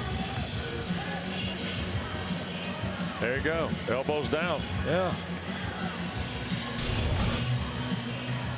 Used to work in television. He knows. He was watching it. Well, I was watching him down the sideline. He's watching the Jumbotron. Yeah. So really the question here, Tom, the door's been shut 3 times. Here's referee Roach to go. After further review, the quarterback's left elbow is on the ground with the ball in his possession at the half-yard line. It'll be 4th down and goal from that spot. So my question to you is, what do you run here? Because you've gone 3 straight dives, pushes, whatever. Straight ahead again? Well, maybe straight ahead again, or you spread them out a little bit. Not get as many blue jerseys there in the box. See, this is where you'd love to have R.J. Maryland. Hudson at the top of the screen. Smith at the bottom of the screen. Here's Jennings. And now we got a timeout taken by Rhett Lashley. So.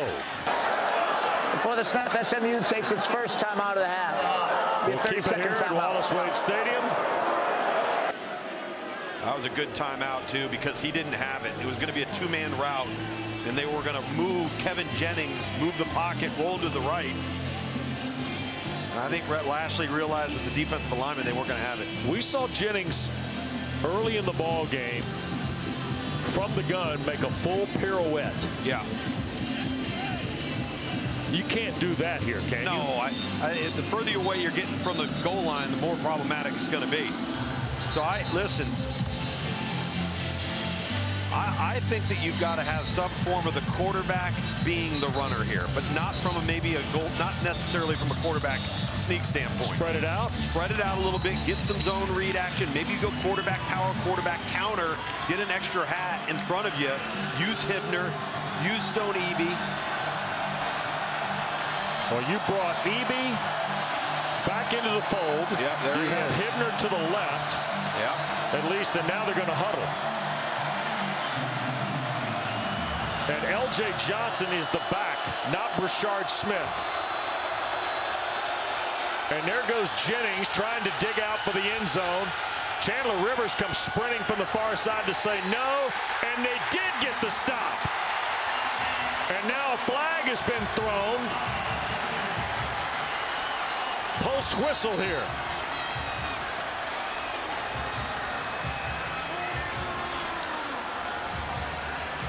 So we get another look. Mike Roach and his crew visit. Look at Ozzie Nicholas, 45, right over the center. He goes over the top, and it's the first one to fall on top of Kevin Jennings. Not allowed to Going get on in the the end field, the zone. runner was stopped short of the goal line. It'll be Duke's football. After the play, unsportsmanlike conduct, offense number 56. Throwing the corner off the pile. 59 penalty, first down, timeout. That's number 56, first unsportsmanlike foul of the game. So an unsportsmanlike conduct penalty will take it off the 1 and out to about the 16. The Blue Devil defense gets the hold at home back after this.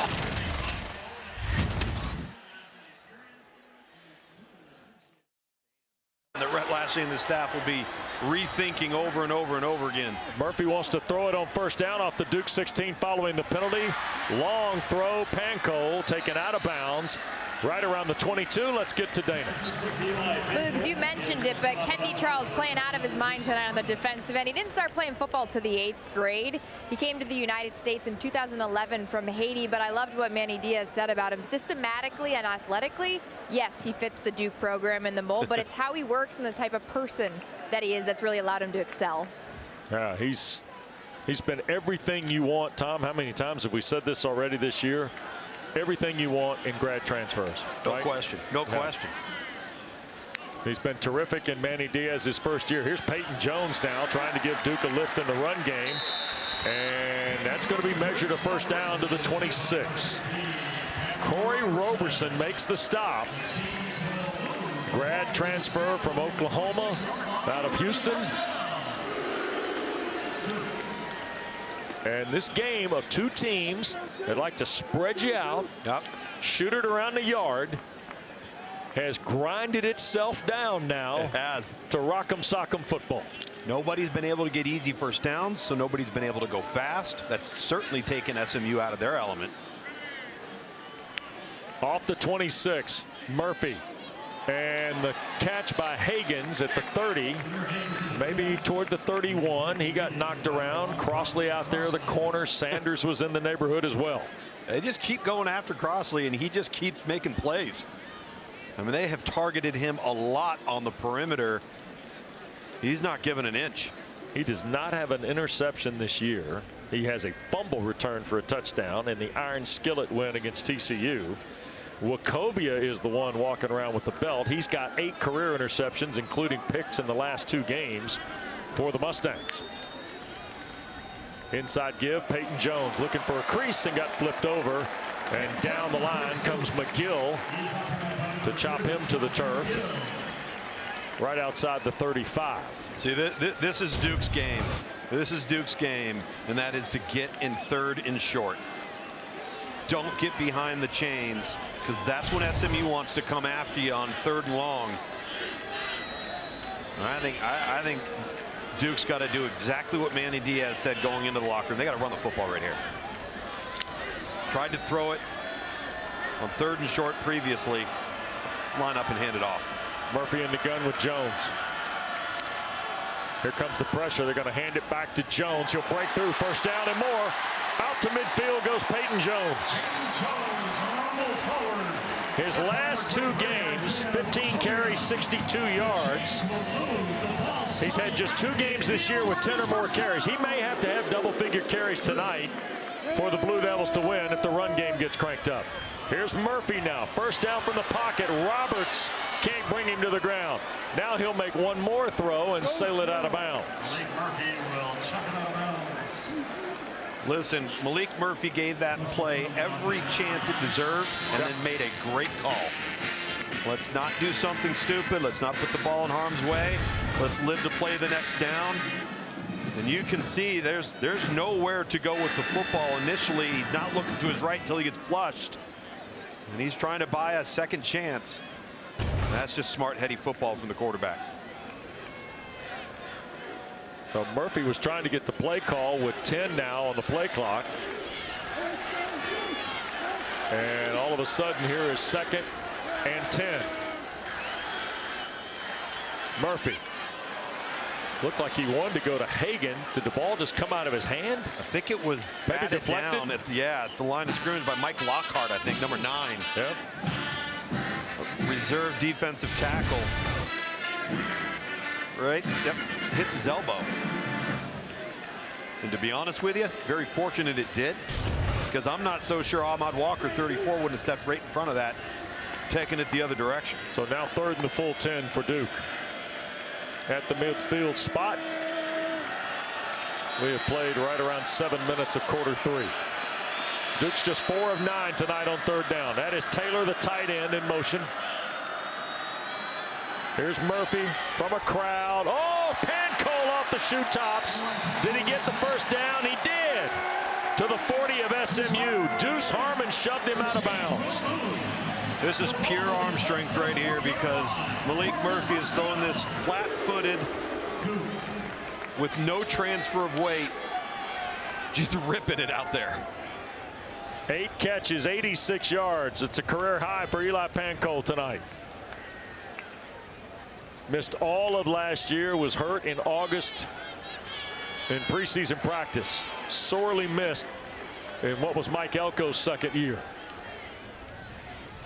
Back to the run game, and here's Star Thomas. He'll get 3, maybe 4 on the 1st down carry. And slowly but surely, Jonathan Brewer, the offensive coordinator, starting to fire the engines in the Blue Devil run game here. Maalik Murphy just, again, all arm to Pancol right there. He's just so big and powerful that he can pull things off just on arm strength alone. Sometimes it gets him in trouble, but most people can't make that throw without stepping into it and driving the ball. 10th play of the drive.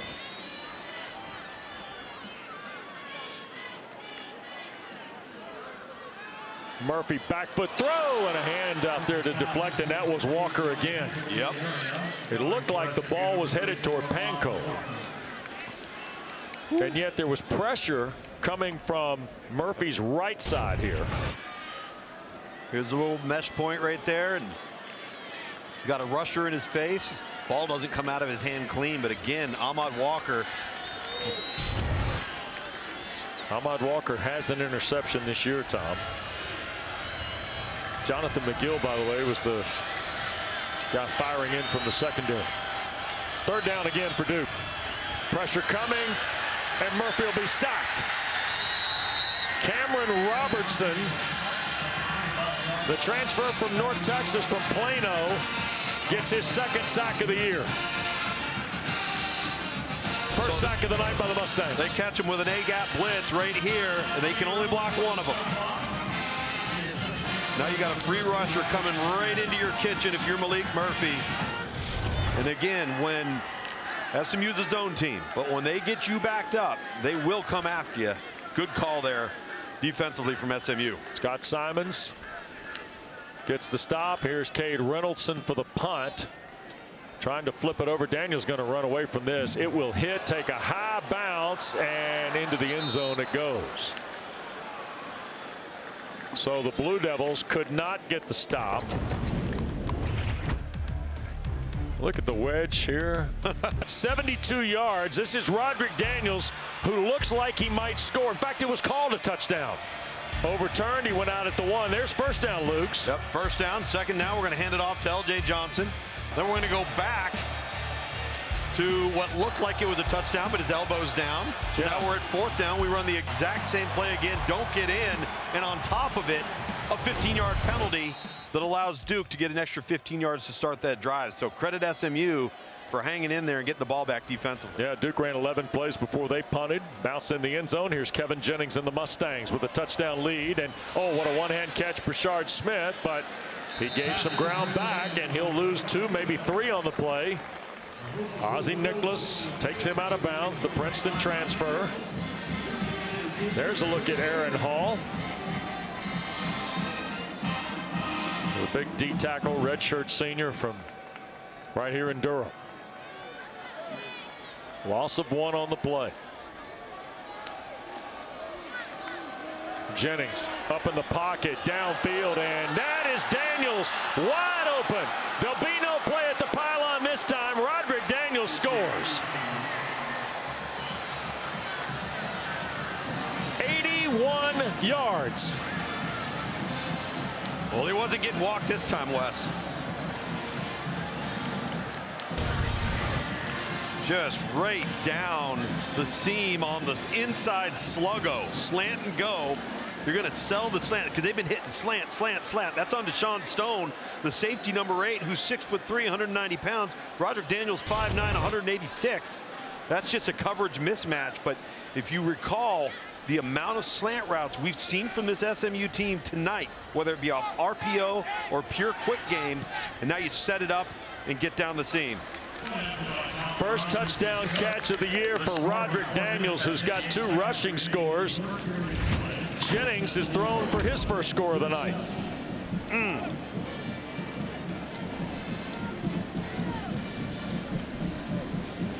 What a throw after taking a shot.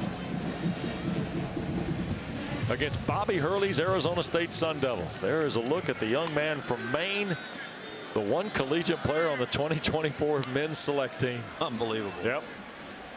In Luganville's recruiting business, he's known as the #1 guy. Yeah, that's right. 5-yard play. Wilson makes the tackle on Star Thomas. By the way, basketball, Tom. Yes, sir. The season begins on ACC Network and the ESPN family of networks a week from Monday night. So the exhibition doesn't count? No, sir. They're doing that for charity, Duke Children's Hospital. Love that. Yep. So 5 to go for the first down after Thomas had the 5-yard catch. Here's Murphy now. Slinging, and that's a catch. Terrific grab. Catch is reeled in by Javon. Tell you what, Javon Harvey has been targeted 5 or 6 times tonight. Yeah. And he's got a couple catches. That's 12 yards and a first down for the Blue Devils. Terrific grab by the former Old Dominion player. Good grab, good throw, good timing. The mechanics of it, really good. Look at him go up and grab the back point of the football. Well done on the ball skills there. 4 minutes to go in the third. Murphy up in the pocket again, and boy, Pancol, or no, it was intended for Pancol, and it almost ran into Ahmad Moses. Yeah. Watch Maalik Murphy right here. Felt a little bit hurried. Didn't quite have his feet underneath him, and he just sails one high. And you're right. He's got Pancol coming across on the post. Murphy now 20 of 36, Tom, 201 and a touchdown tonight. Straight drop again. Thomas couldn't clutch it. Off his pads, incomplete. There's another play. That's Alexander Kilgore. What's he doing way out there? Trying to stay in front of the running back. I'm telling you what, he was all over it.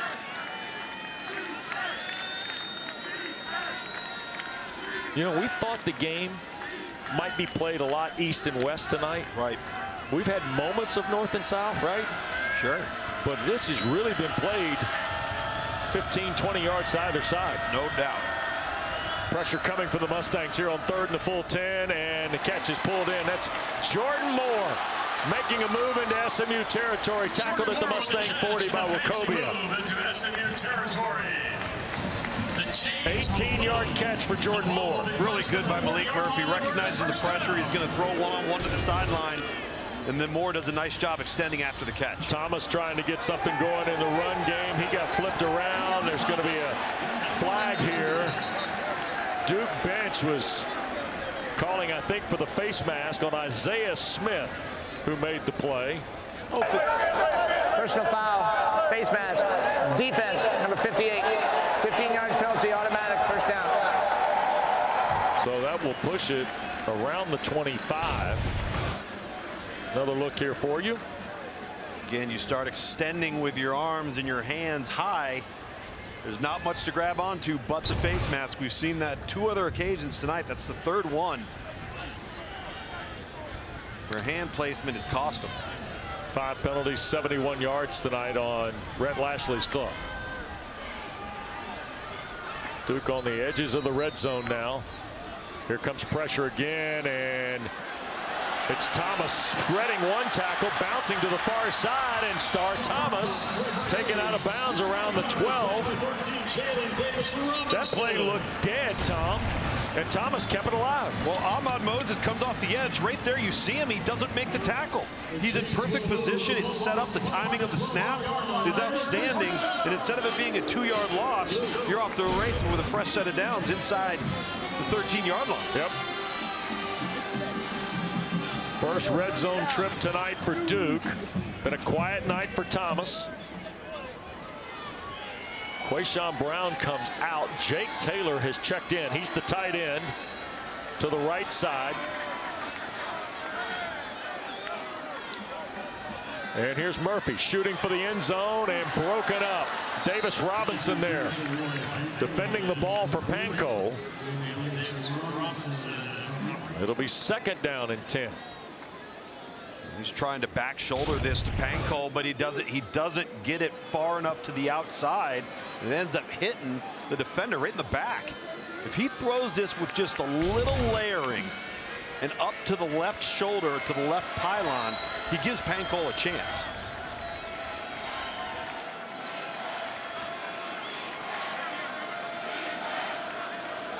Peyton Jones will be the running back here. Murphy to throw again. This time for Moore. Caught it, falls in, touchdown Duke.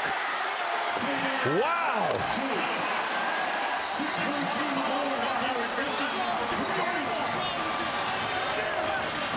This is some kind of play at the back end by Jordan Moore.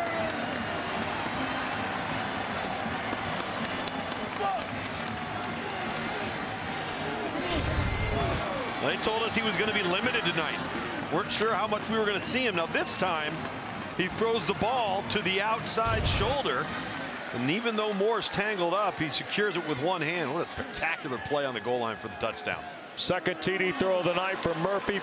Polino missed the point, so it stays an 8-point game with 2:11 to go in the 3rd. It snaps the 21-point run by SMU, and Maalik Murphy has accounted for both Duke touchdowns tonight, and this is 16th touchdown pass of the year.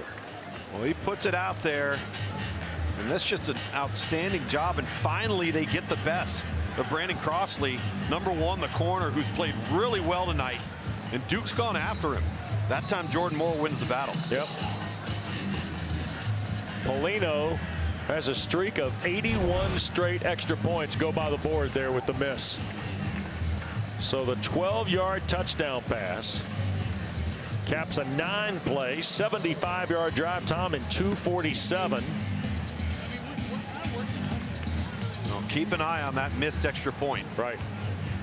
See if that comes back to haunt Duke as we get deep into the 4th quarter. Yeah, or force an issue on a score, right? Absolutely. Yep.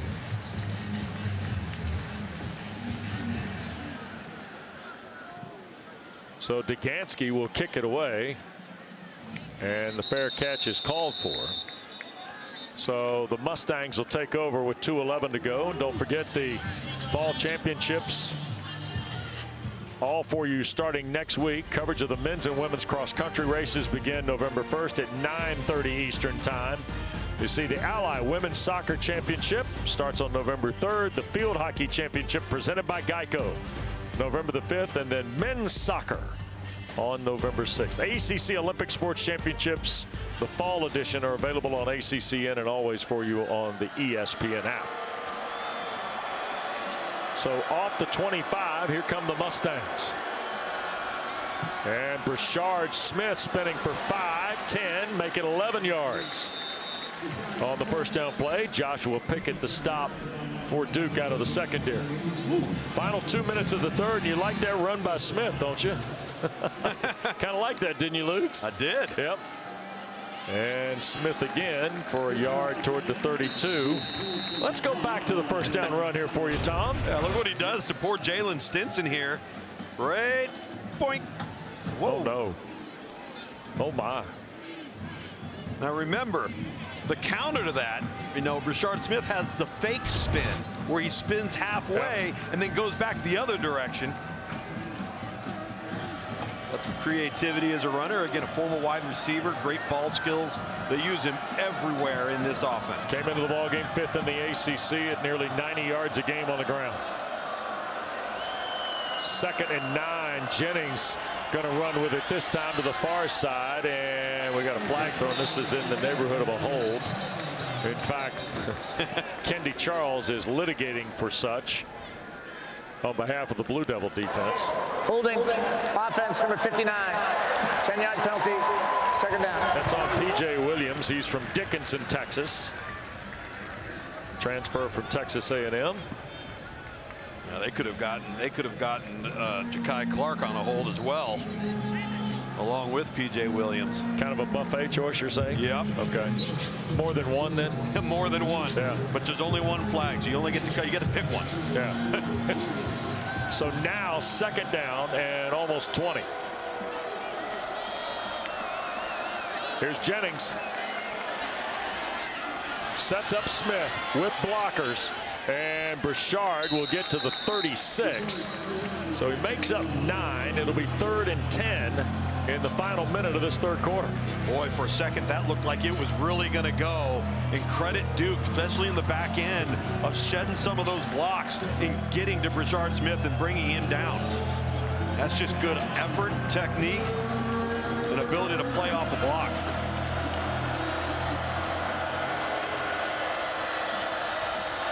Daniels, part of that 3-man group at the top of the screen.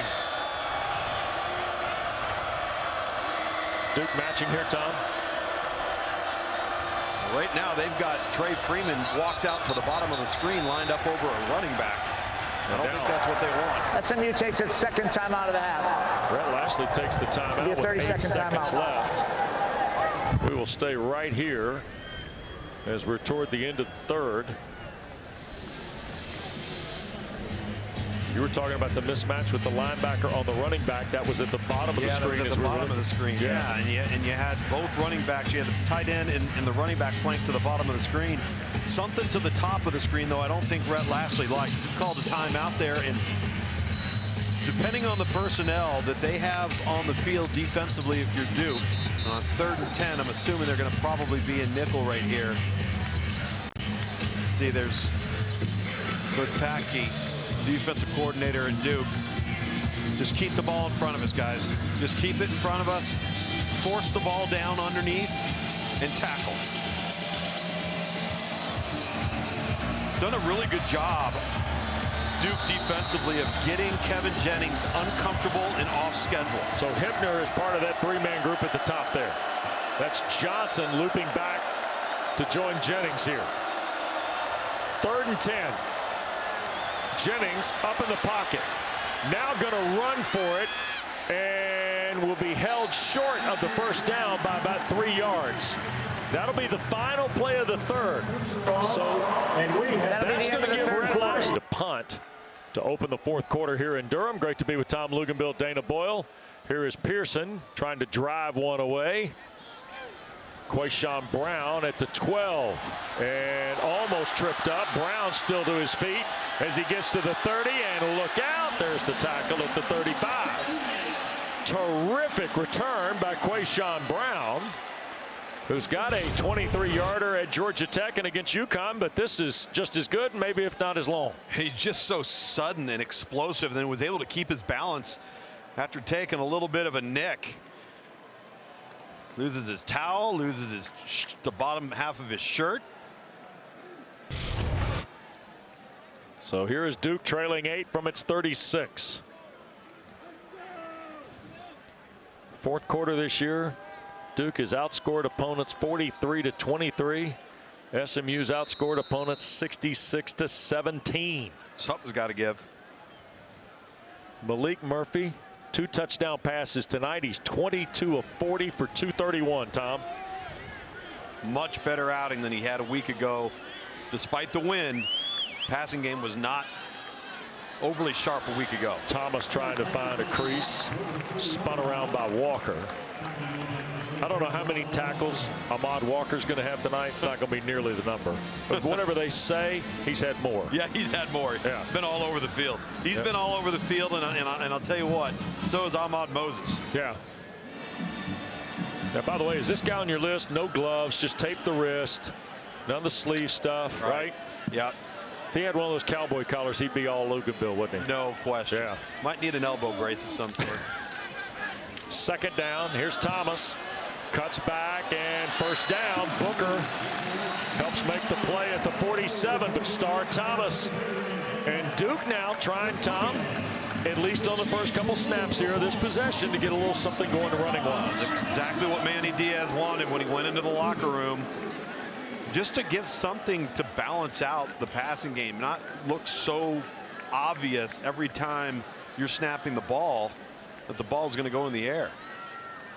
First down and 10 for the Blue Devils. They're taking their time in that huddle as well.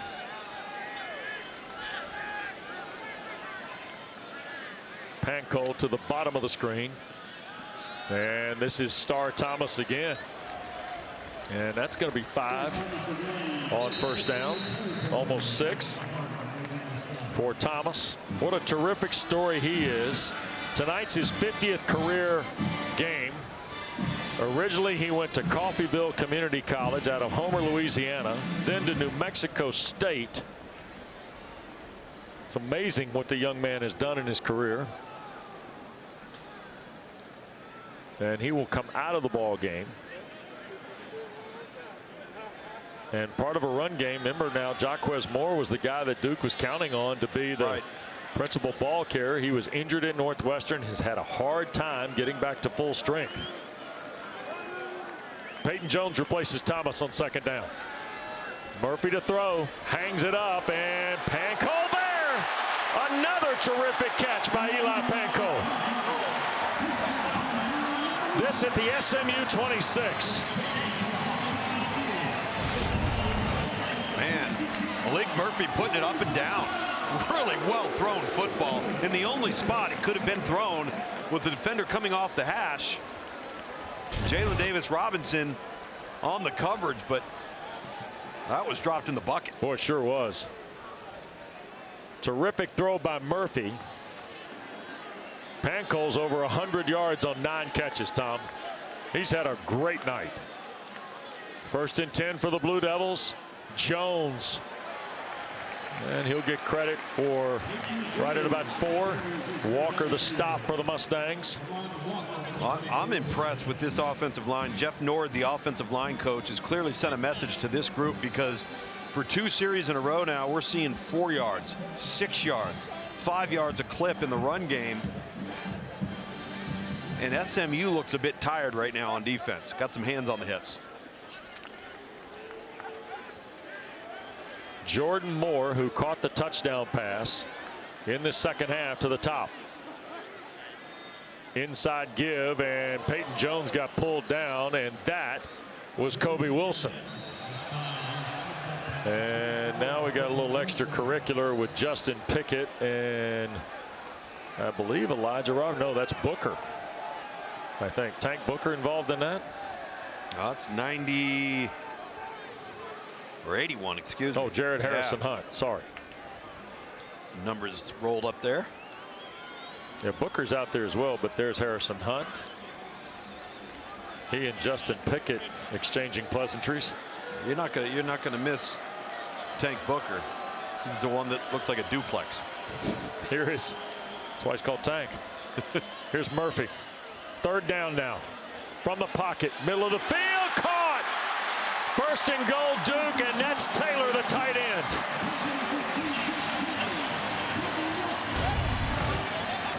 Well, he's coming along as a blocker, but this is where he excels. Jake Taylor, just a redshirt sophomore, 6'5", 235 pounds. Nice connection over the middle. First and goal. Now all of a sudden here's Jones cracking the 5 to the 4. By the way, that is just Jake Taylor's second catch of the year. And that was third down and the chips being pushed all in. No doubt. And again, that's a position that's lacking their normal playmakers, and Nicky Dalmolin and Jeremiah Hazley both out and injured. And Jones diving for the goal line. Stacked at the 1 by Kobe Wilson and also Wacobia. So Isaiah Wacobia and Kobe Wilson are there, and here comes Boggs. Here comes the extra tackle. Pogorels for the Blue Devils, and Star Thomas is coming back for third down.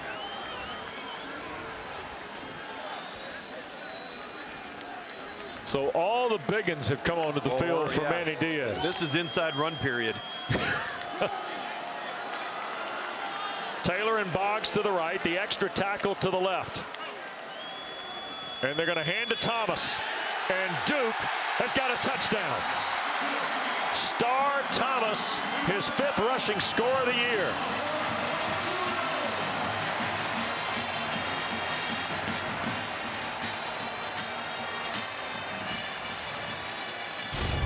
They go unbalanced. You look at the formation, and they just create the cutback lane for Star Thomas. That's a lot of beef up front for Duke. Get good push at the point of attack. Low man wins. And Star Thomas does a nice job exploiting the cutback lane. 10 plays, 64 yards. Time to go for Dos. Brought to you by Dos Equis. SMU opponents 1 for 1. Duke is 0 for 3. Thomas in the backfield with Murphy to tie the game. Murphy wants to throw for the end zone. Pancol, and we're tied.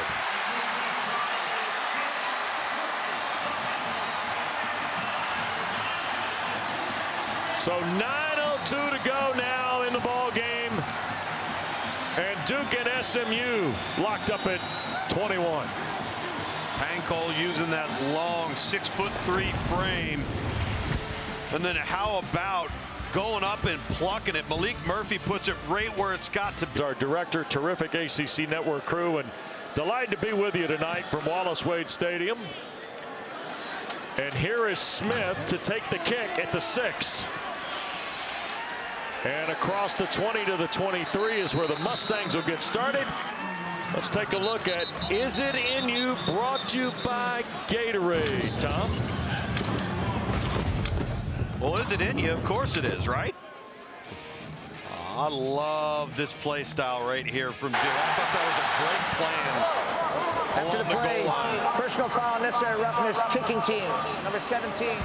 There's the 2-point throw to Pancol. Oh boy, look at this, huh?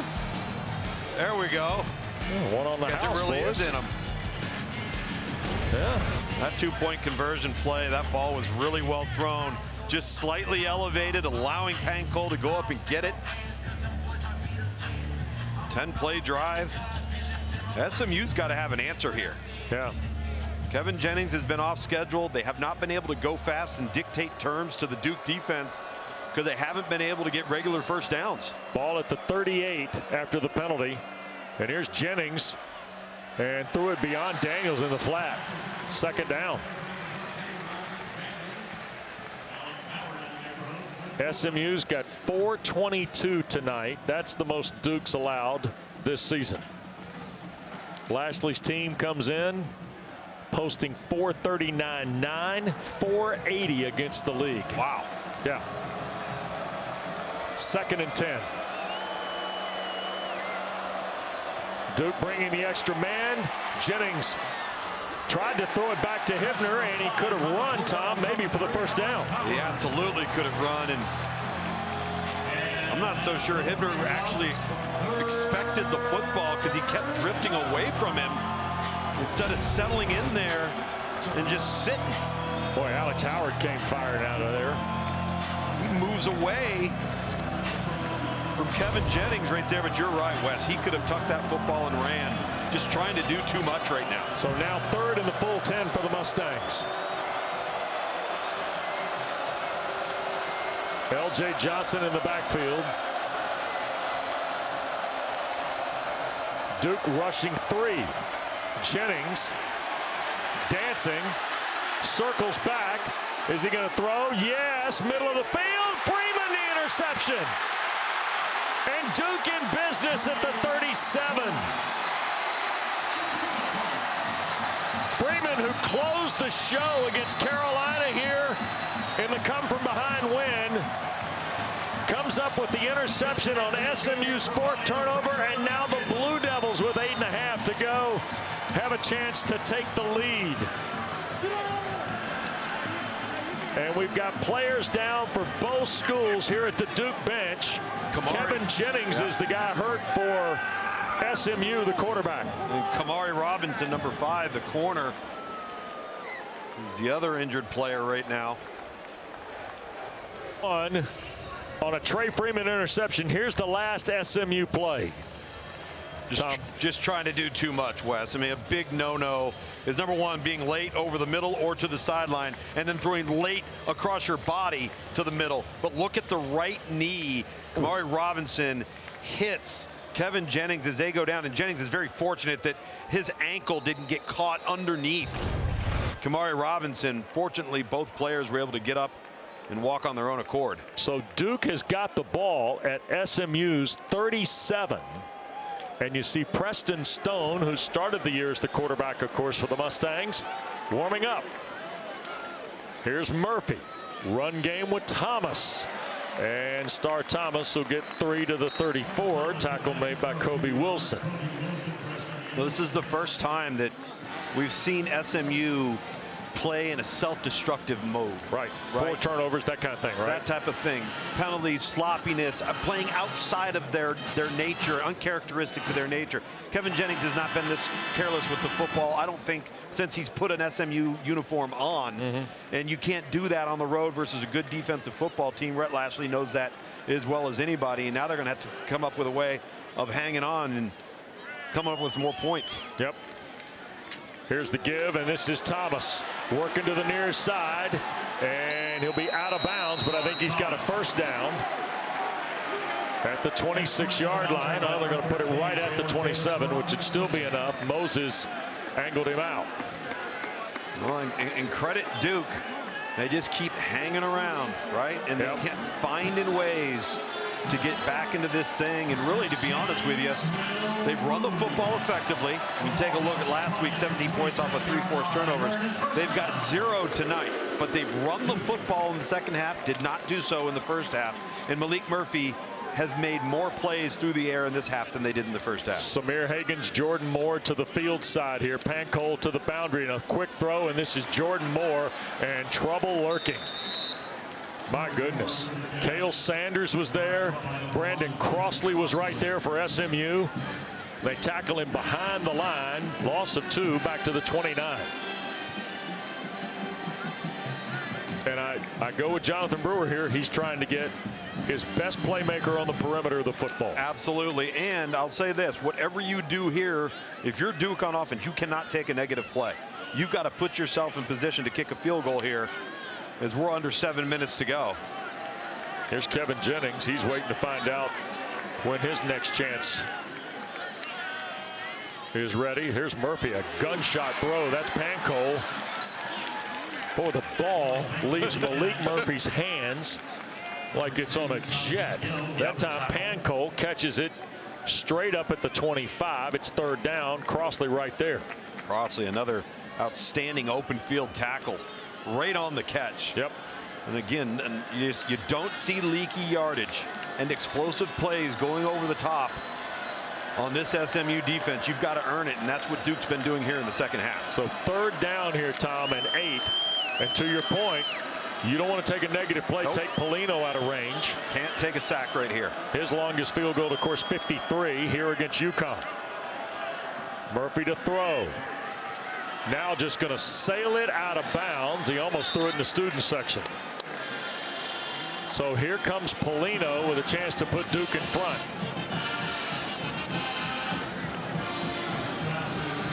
It's a really nice job of being fundamentally sound, being disciplined. Elijah Roberts right there really flushed Maalik Murphy and put him in a position where he had to throw it away from his defensive end position.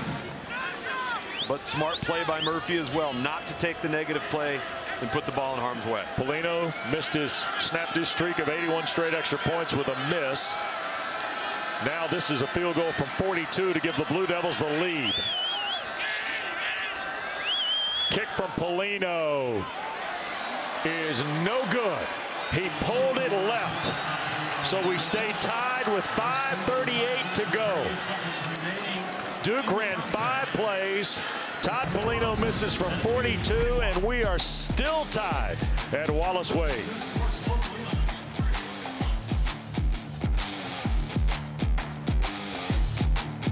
In the long game tonight for somebody like SMU. Here's the give, and Brashard Smith starts the drive after Polino missed from 42 yards with a 3-yard run, and the clock goes 5.5 and counting now here at Wallace Wade. Polino missed the extra point, now misses for the 4th time this year on a field goal from 42. Second down, Tom, and right at about 7 here. Jennings back in the game. Quick throw. Here's Hudson. Bangs around at the 30 and tackled at the 31. There is a flag down over in front of the SMU bench. Illegal shift on the Mustangs. Mike Roach talking with his crew. Play was whistled at the 31. Illegal motion. Offense number 5. It's a 5-yard penalty. Second down. That's against Moochie Dixon. Obviously, the head coach of the Mustangs not happy.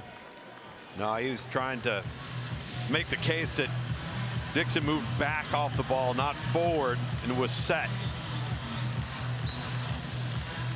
7 penalties, 86 yards tonight on Lashley's team. So now, second down again, this time 12.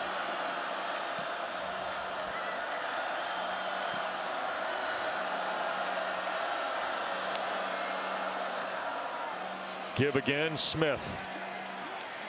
Not much against the Blue Devil run defense there. Back to the 26. So a 3rd and 9 play here with 4.5 and a running clock. You kind of get the sense that SMU is a little gun shy, if you will. They're not, you don't feel that aggressive approach that we become so accustomed to them having when it comes to confidence and just laying on somebody and saying, hey, this is what we're doing, and you're going to like it. Moochie Dixon goes wide to the left. L.J. Johnson's coming to the ball game. He got 3 guys to the boundary. Here's Jennings from the pocket. Shoots it down the field. Intercepted Chandler Rivers. A diving pick at the 39.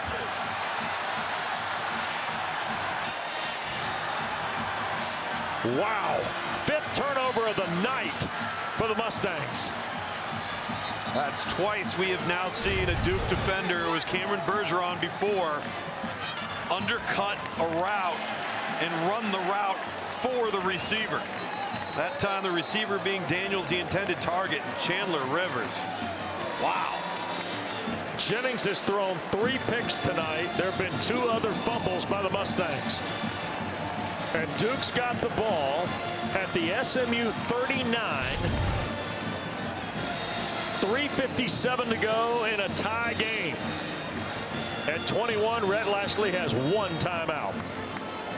When you turn the ball over 5 times on the road and you're tied, that's a statistical anomaly in itself. Chandler Rivers' second interception of the year, and it comes in a second consecutive game. Duke trying to get points for the first time tonight off SMU turnovers. Here's Murphy, hit as he throws, downfield, incomplete. Murphy took a huge blast.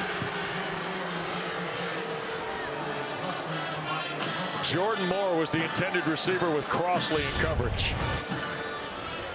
Some contact there, getting after it. I like how they're letting him play a little. Pretty close right there. Maalik getting some pressure in his face. The officials decided to let the receiver and defensive back and Crossley and Moore duke it out a little bit. Second down play. Thomas the carry. Right into a stack and thrown back.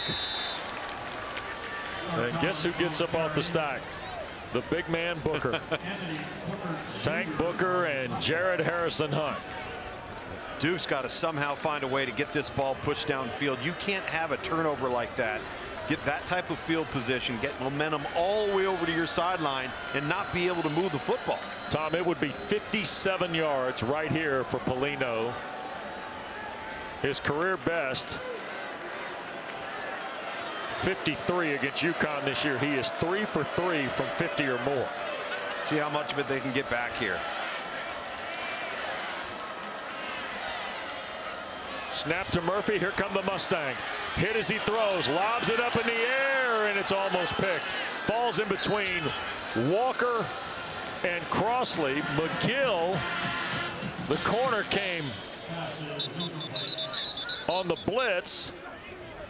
And I believe the injured Mustang here is Elijah Roberts. Injured on the defense. Yeah, Roberts and McGill, I think, collided on the play against Murphy. It's going to be 4th down and 9. But first, out to 10 to, I believe, Elijah Roberts here. And with 3:01 to go and 3 timeouts, Manny Diaz could punt this ball, Tom. Yeah, he's got 3 timeouts. Sure. You see Elijah Roberts. And SMU hasn't been able to move it. Not only have they not been able to move it, they've been giving the ball back to Duke. Yeah. So Polino, this would be in the neighborhood of 55.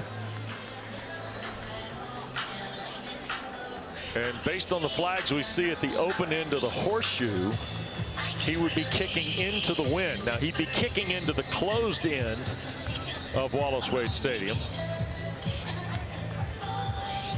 And Todd Polino, well, young man from the Cannon School. You see, that's the missed extra point. And here's the 42-yard field goal. And so Cade Reynolson has come out, and Roderick Daniels stands at the 9. And Reynolson just going to try and flip this over, and he has airmailed it. That is 8 yards deep in the end zone, and now the Mustangs with 2:55 and 1 timeout, Tom. Here they go again. Well, and let's see how aggressive they are. I mean, obviously, Rhett Lashley's got to be a bit worried about the headspace of his quarterback and the decisions that he's going to make if they choose to be aggressive here through the air and try to drive this ball down. From Duke's perspective, that was not the punt that Manny Diaz wanted to see. Nope. Let's see what Kevin Jennings does here in a big moment with an opportunity under 3 minutes to go to drive his team downfield and not make silly mistakes. SMU's only got 7 yards in the 4th quarter. Brashard Smith spinning, cuts back, 25-yard line. It's a 5-yard run on 1st down with 2:47 to go. Trey Freeman, Aaron Hall make the play for the Blue Devils. Manny Diaz, to remind you, 3 timeouts left. Colin Rogers, longest field goal, 55 at Louisville.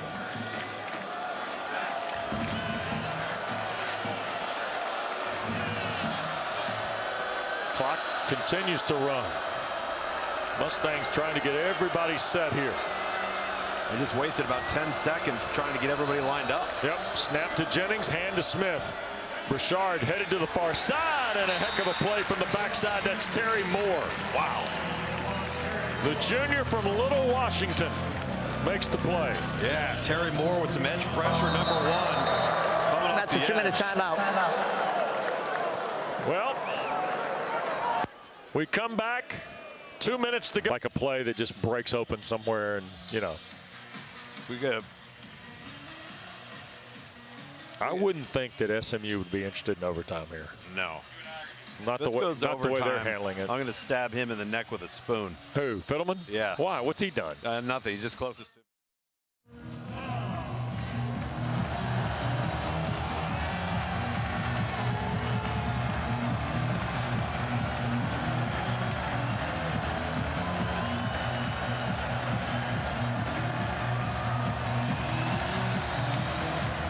Tie game, 2 minutes to go. You see the graphic. SMU started the night 5 of 7 on third down. They're 0 for 4 since. This is 3rd down and 4.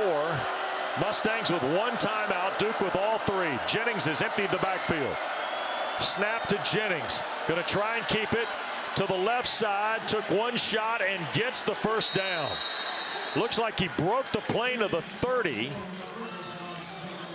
Wow. And a 1st down for SMU, but 1:51 to play in the game, and Mustangs will have to be on the hop here, Tom, with just the single timeout. Yeah, I have not liked the lack of urgency that they've had in between plays.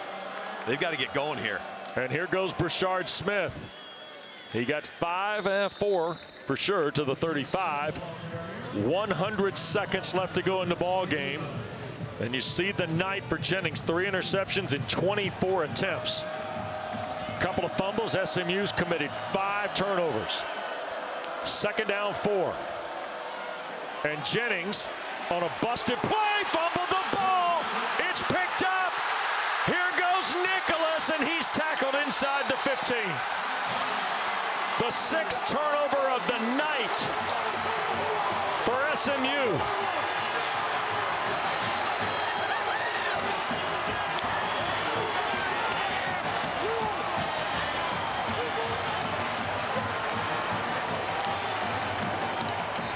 Turnovers in each half tonight for the Mustangs. Tom, the 3 in the 2nd half have come in the last 7 minutes. Well, you see Kevin Jennings here, and he's been loose with the football all night. And we're not referencing the errors through the air, but putting the ball on the ground on more than one occasion. And finally, Duke recovers one. It happened twice earlier in the game where SMU had the opportunity to recover their own fumble. And now you've got a tremendous opportunity with great field position. Don't take any negative plays. Try to line yourself up in the middle of the field. You got 1 timeout for SMU. That's it. So Maalik Murphy and the Blue Devils trying to pull off another come-from-behind win. Off the 14, Thomas just rolls into the stack. SMU's got only 1 timeout left. And Manny Diaz can manage the clock and manage the way he tries to win the game, Tom. Yeah. Let's see. Taking their time. They've won 3 games when trailing in the 4th quarter this season. This would be the 4th.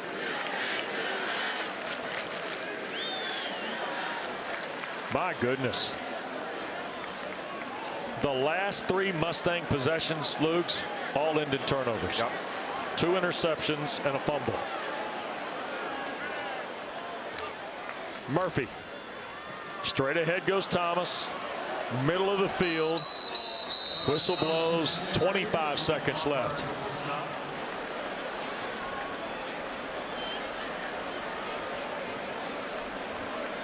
And Todd Polino, who missed an extra point, has missed a field goal, is going to have a chance to win it in the end for Duke.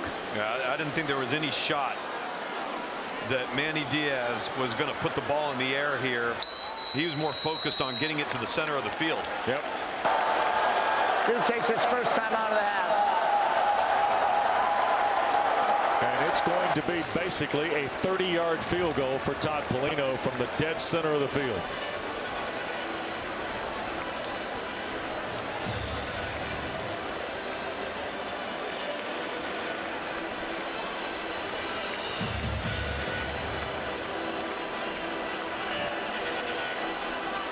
Well, for a team in SMU that was just pressing all of the right buttons, you know, off of a very lackluster performance in the opener versus Nevada. Yeah.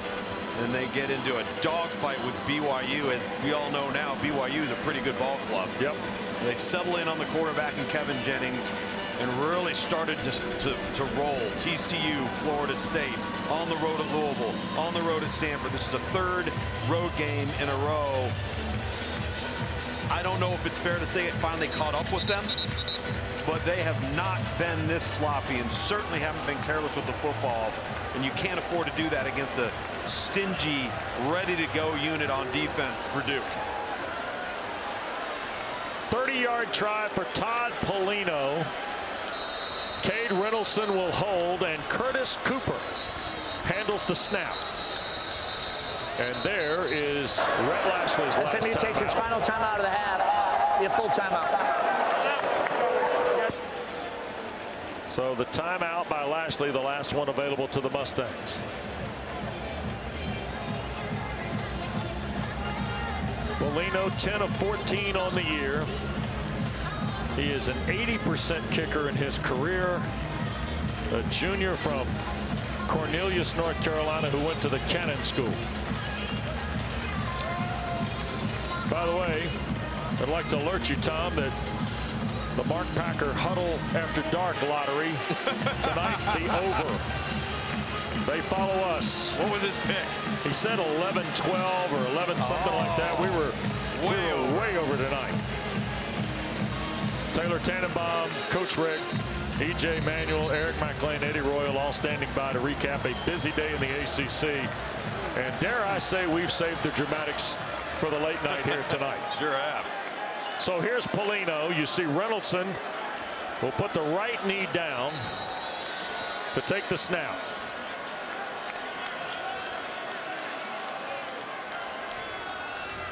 For the win. Kick is blocked. And SMU falls on it, and we're going to overtime. My goodness.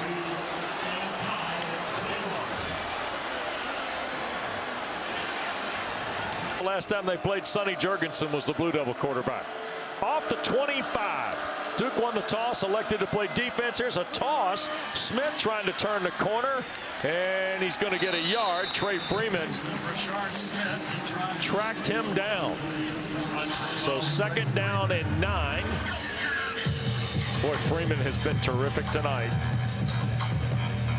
I thought coming into this year he was one of the best linebackers in the ACC, Tom. Well, they got 3 of them. Yeah. I think he's a fantastic player. We just didn't know how good Nicholas and Howard were. Correct. Yeah. Yeah. And then you add Cam Bergeron in there. Yep. It's a really good linebacking unit. 2 to the top. Tight end and Hudson now to the bottom of your screen. 2nd down and 9 in the overtime. 2 on the play clock. Snap to Jennings. Here goes Brashard Smith. 10-5 SMU in front first. 24-yard touchdown run, Brashard Smith.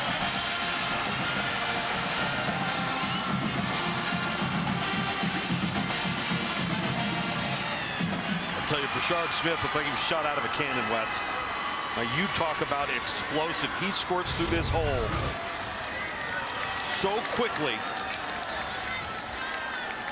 Nobody touches him. Right. He gets tapped at the 1-yard line by a Duke defender.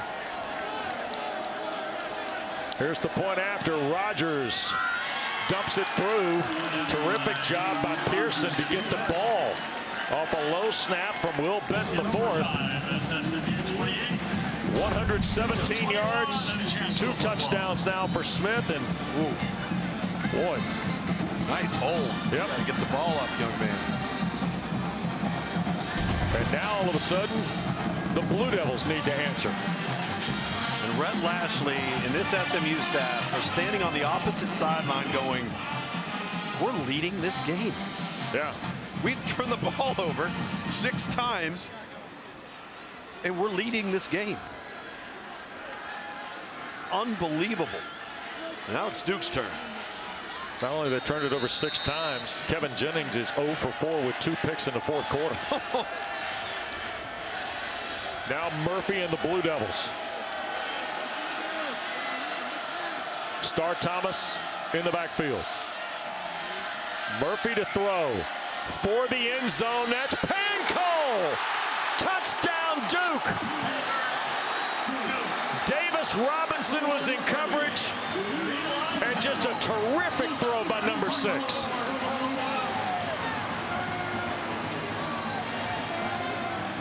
Duke wasted no time, and Maalik Murphy throws a dart to Pancol, who's had a monster day. Going up and securing that football over Jalen Davis Robinson. And what do we have here? The Blue Devils are going to play for the win. Murphy's thrown for 299 tonight on 27 of 48.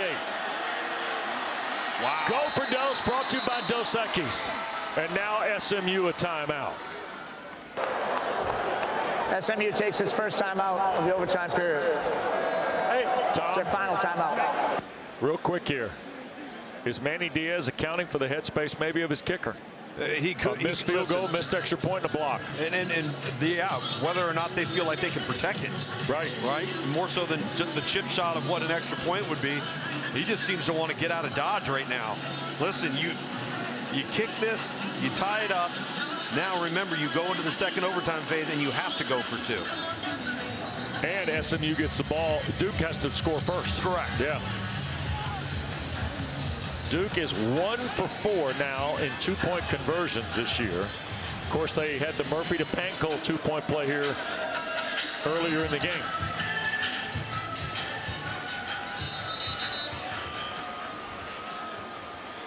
So now, after the Rhett Lashley timeout, here we go.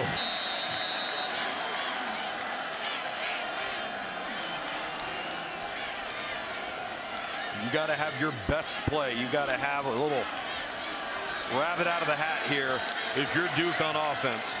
Here's Murphy now. He's got Thomas with him. 3 to the right, Pancol to the boundary at the left. Here's Murphy. Buying time to his right. Throws and incomplete. No flags. SMU wins.